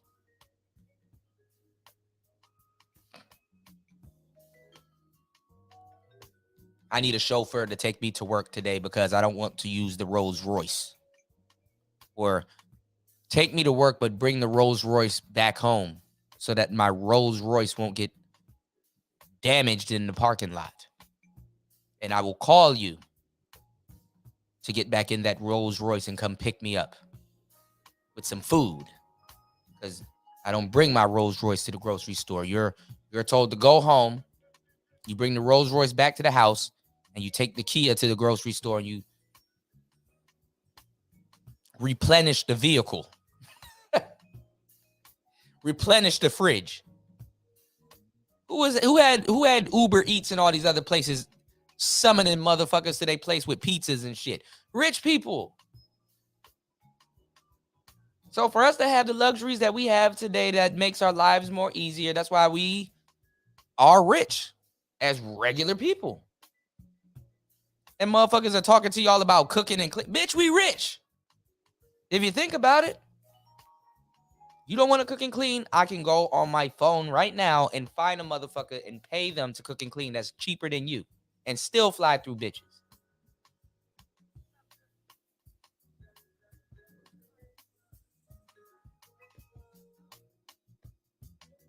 Hoes are gonna have to start washing dishes and stuff like that. As I said, I gave y'all the game a long time ago. I said, yo, if you call a hoe over to your house and you pay her for the hours, like okay, look, we're gonna get a little half an hour, a little quick visit, a little 15 minutes and stuff. And she come over to your house and she's like, okay, yeah, let's do it.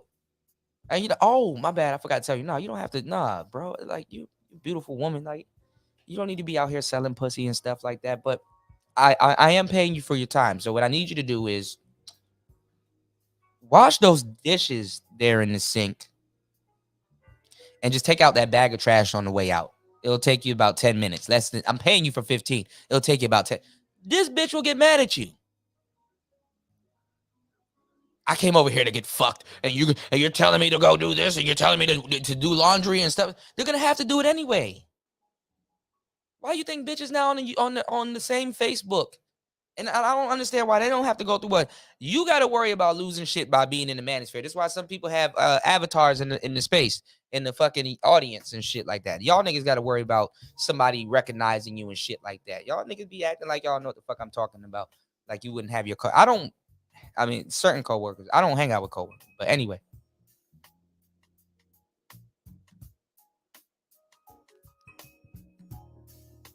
This is why women on Facebook are selling bath beads, Avon, real estate, plates, and pussy on the same Facebook page. It's like, damn.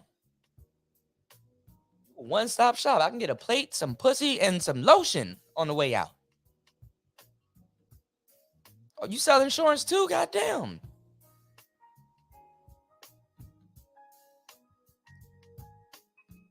On YouTube and on Instagram blowing nigga, the bitch damn near shotgun her kids, smoking weed in the same room. I'm complaining about copyrights. They be twerking and showing you their birth canal. Do they catch copyrights? Because their video is up, but mine is down.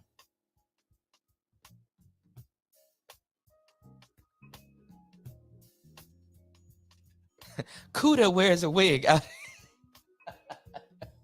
Jessica X. BC, Player Talk Radio, right?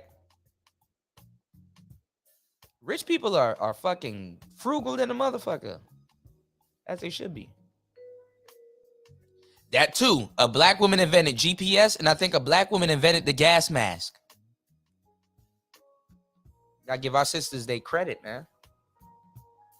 Rich people need poor people as much as poor people need rich people, right?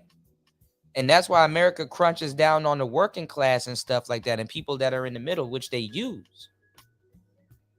They trying to tax them more. Yeah, I forgot his name. He interviewed her. She's actually going around, and they changed it up. They changed it up. You know what I'm saying? They changed it up with when I think a white woman bought her out. You know, even Kentucky Fried Chicken. That Kentucky Fried Chicken nigga stole that from a black woman. What's going on, Fredo? He said, I'm reporting you right, man. Okay, Garrett Morgan invented the gas mask. Okay, but you know, some of these things y'all gotta do some cross-referencing, because motherfuckers be stealing from black people and you'll never know. Or you'll know, but nobody cares, which would be fucked up. But listen, y'all, I'm going to be back later on today. Make sure you guys support the channel, support the show. Let me know if y'all want me to put one more song on it before I drop it. Support the channel off air. Let me know that you care. You dig?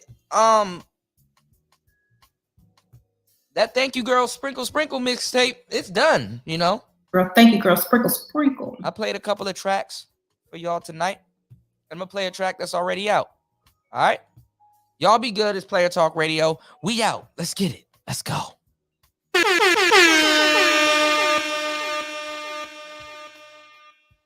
Throw back on that game worth paying for. If you're a passport bro, hey, man. Don't feel offended. Only one part was for you. I'm talking about a bunch of things. All right? It's Player Talk. Let's get it. Let's get Kuda gonna fall asleep with his wig on. Listen, this is all grown, bro. The first gray hair I see, oh my God, I'm gonna flip out. All right, it's Player Talk. Let's get it. Let's go. Peace, Chris G. Bro, genius. Be safe. Everybody here, be safe. Cynical. Brownie, Toya, everybody. RG3, be safe. I'll be back in a hot minute. It's Player Talk. Let's get it. Let's go. Welcome to Player Talk Radio with DJ Kuda, the hottest DJ in the manosphere. Let's get it. Yo, it's time to go.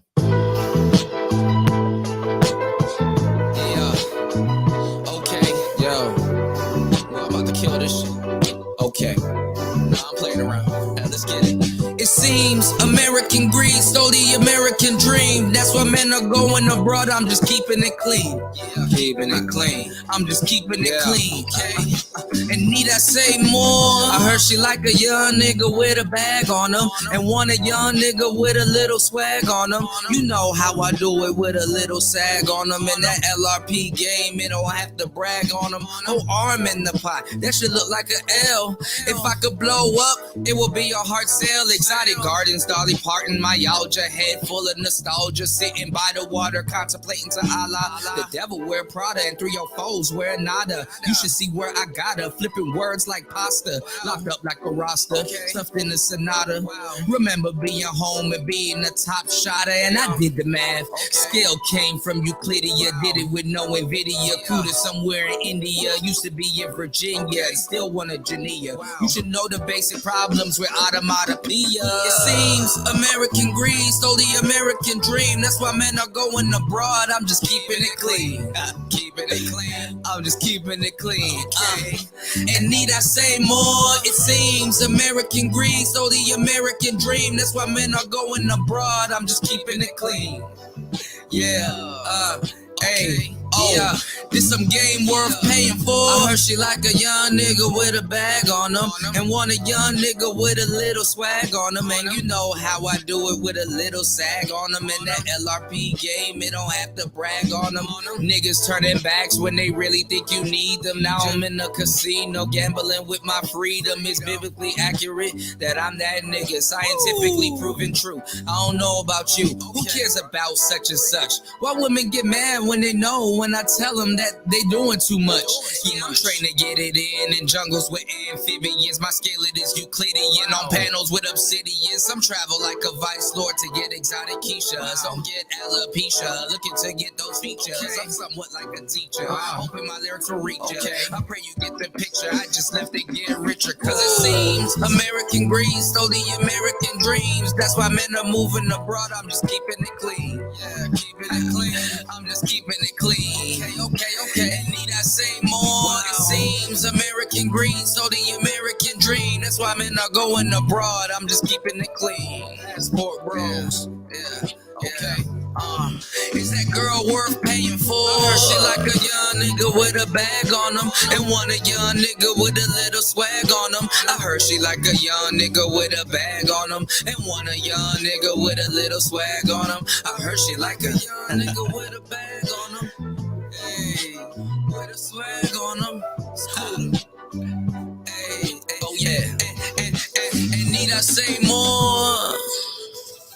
So guys, I'm currently in Thailand. This is my girlfriend.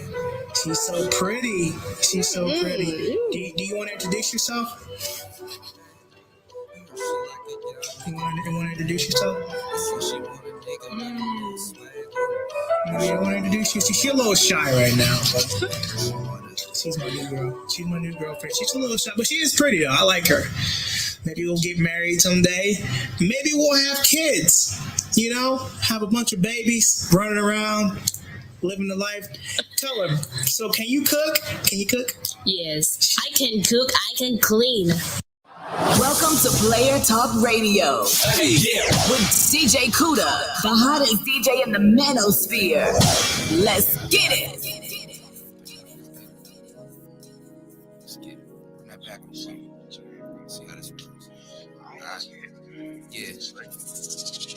She just wrote another J. Then she passed that, got another whip. Then I crashed that, about to pull a kick though. Where my mask at? I just hit the crib. Where my fucking DoorDash at? I can't find my charger. Damn. In the scat pack, no, she ain't got no titties. Nope. But her ass fat, I don't pay for pay. Oh no. I just smashed that. I just hit the app with my fucking DoorDash at. I've been off the map. All I do is trap. He said I can't rap, but he don't even rap. You should work for Lids, cause all you do is cap. I'm proud, ain't got no kids. Kyla Pratt, she spoiled and she sexy. I treat her like the brat. Asian dolls, not at all, I'm not a Democrat. Brown kratom had me dead, I can live with that. Sip till I was asleep and my mic was mad black. And I feel like Kodak Black, I feel like a gremlin. Chopper had a blade like it came straight from Kremlin. Never mind me, and don't ask me about no hindy. I'm getting to the chopper and my paint so shiny. Please don't come and find me, I will do you grimy. Kick you off a bike and have you sliding like you tiny. I'm grinding like I'm Pusha T, free the slime. Yes, I know she pushing P, she past her prime. She just wrote another J, then she passed that, got another whip. Then I crashed that, about to pull a kick though. Where my mask at? I just hit the crib with my fucking DoorDash at. I can't find my charger in the scat pack. Oh, she ain't got no titties, but her ass fat. I don't pay for play, I just smashed that. I just hit the app with my fucking DoorDash at.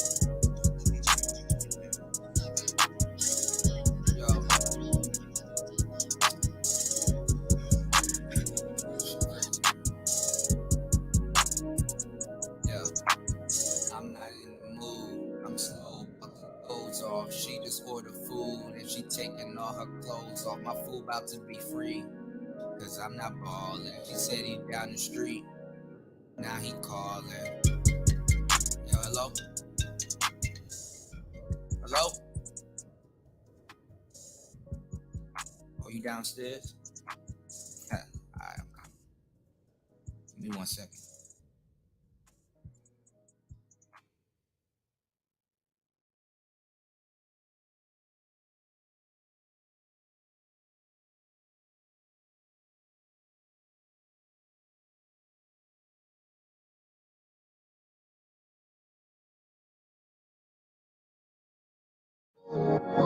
Pause.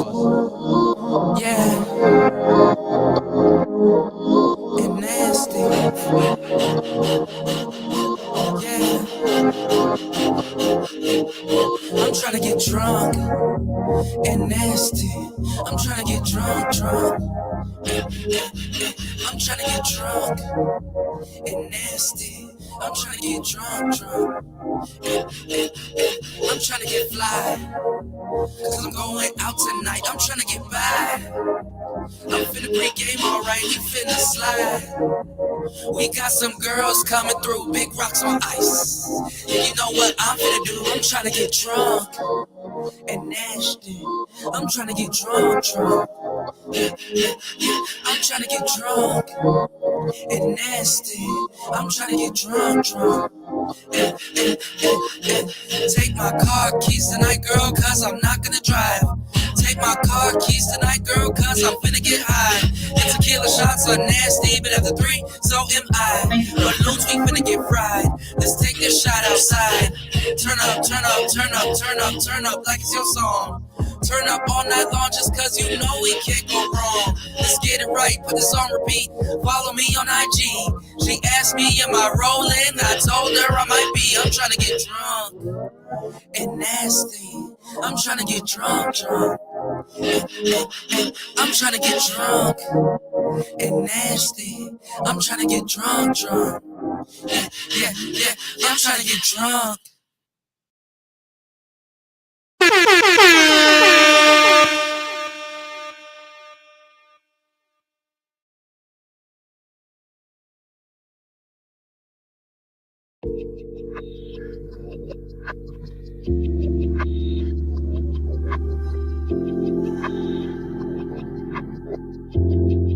I'll wrap you up like cellophane. Skin tight, I want you close. Friction make you lose control. Alright, we out. It's Player Talk. Smoke dance. Be back a little bit later with an NPC show. I got y'all. Let's go. out. Put me through every emotion. Just put me out. Put me through every emotion. Haven't felt good since emotion.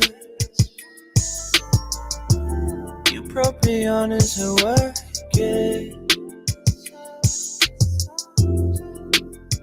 Just put me out. Put me through every emotion. Haven't felt good since emotion. You propion isn't working. I feel it again. I'm not really living. I'm going through motion. Girl, thank you, girl. Sprinkle, sprinkle. I'm watching emotions. So wrap me up like cellophane. I suffocate, nothing but a smile. They keep on making me pick a side. I know you wanna fucking fight, and I got used to being left behind. Nobody gon' get you where you wanna go. Nobody gon' tell you what they really know. Save your time on me, just put me out. Save your time on me, just put me out. Put me through every emotion. Haven't felt good since emotion.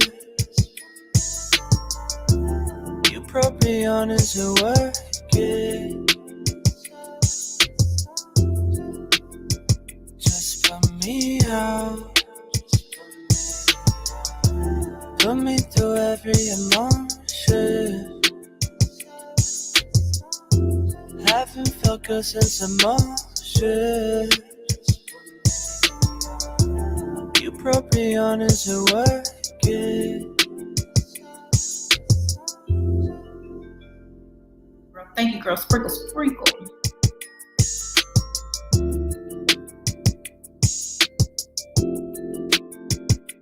Kuda, we come over here to give you some relief, bro. We don't want to talk about that. We want to talk about having fun. Those dope boy Air Forces was nice, AM. Hey, no, it wasn't not bad. Jessica said, no, you gonna lose. You gonna lose, Angry Man. Hold on, Platinum. Look. Good throwback hustler. Fuck out of here.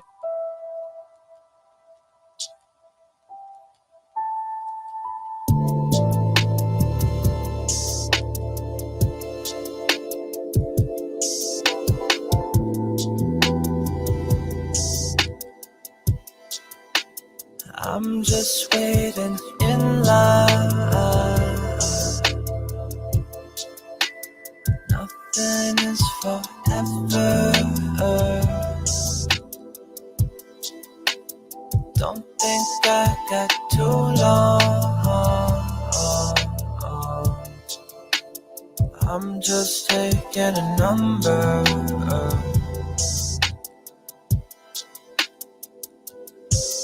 Quit the 9 to 5, now I'm working 9 to 9. Quit the smoking, I really fucking miss the high. So I got back on rollers for the red eyes.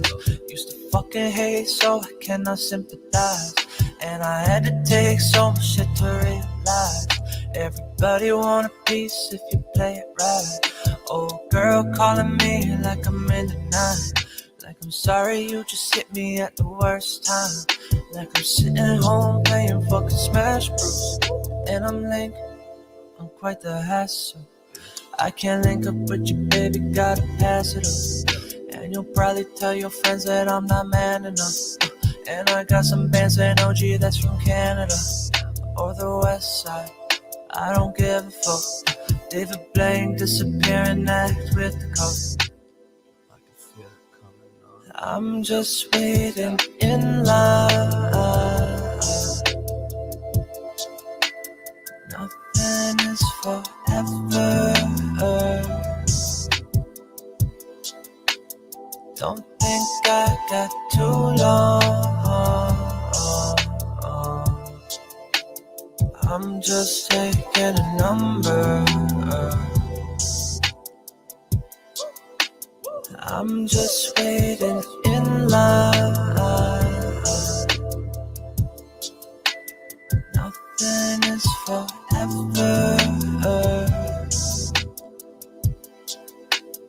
Don't think I got too long. I'm just taking a number.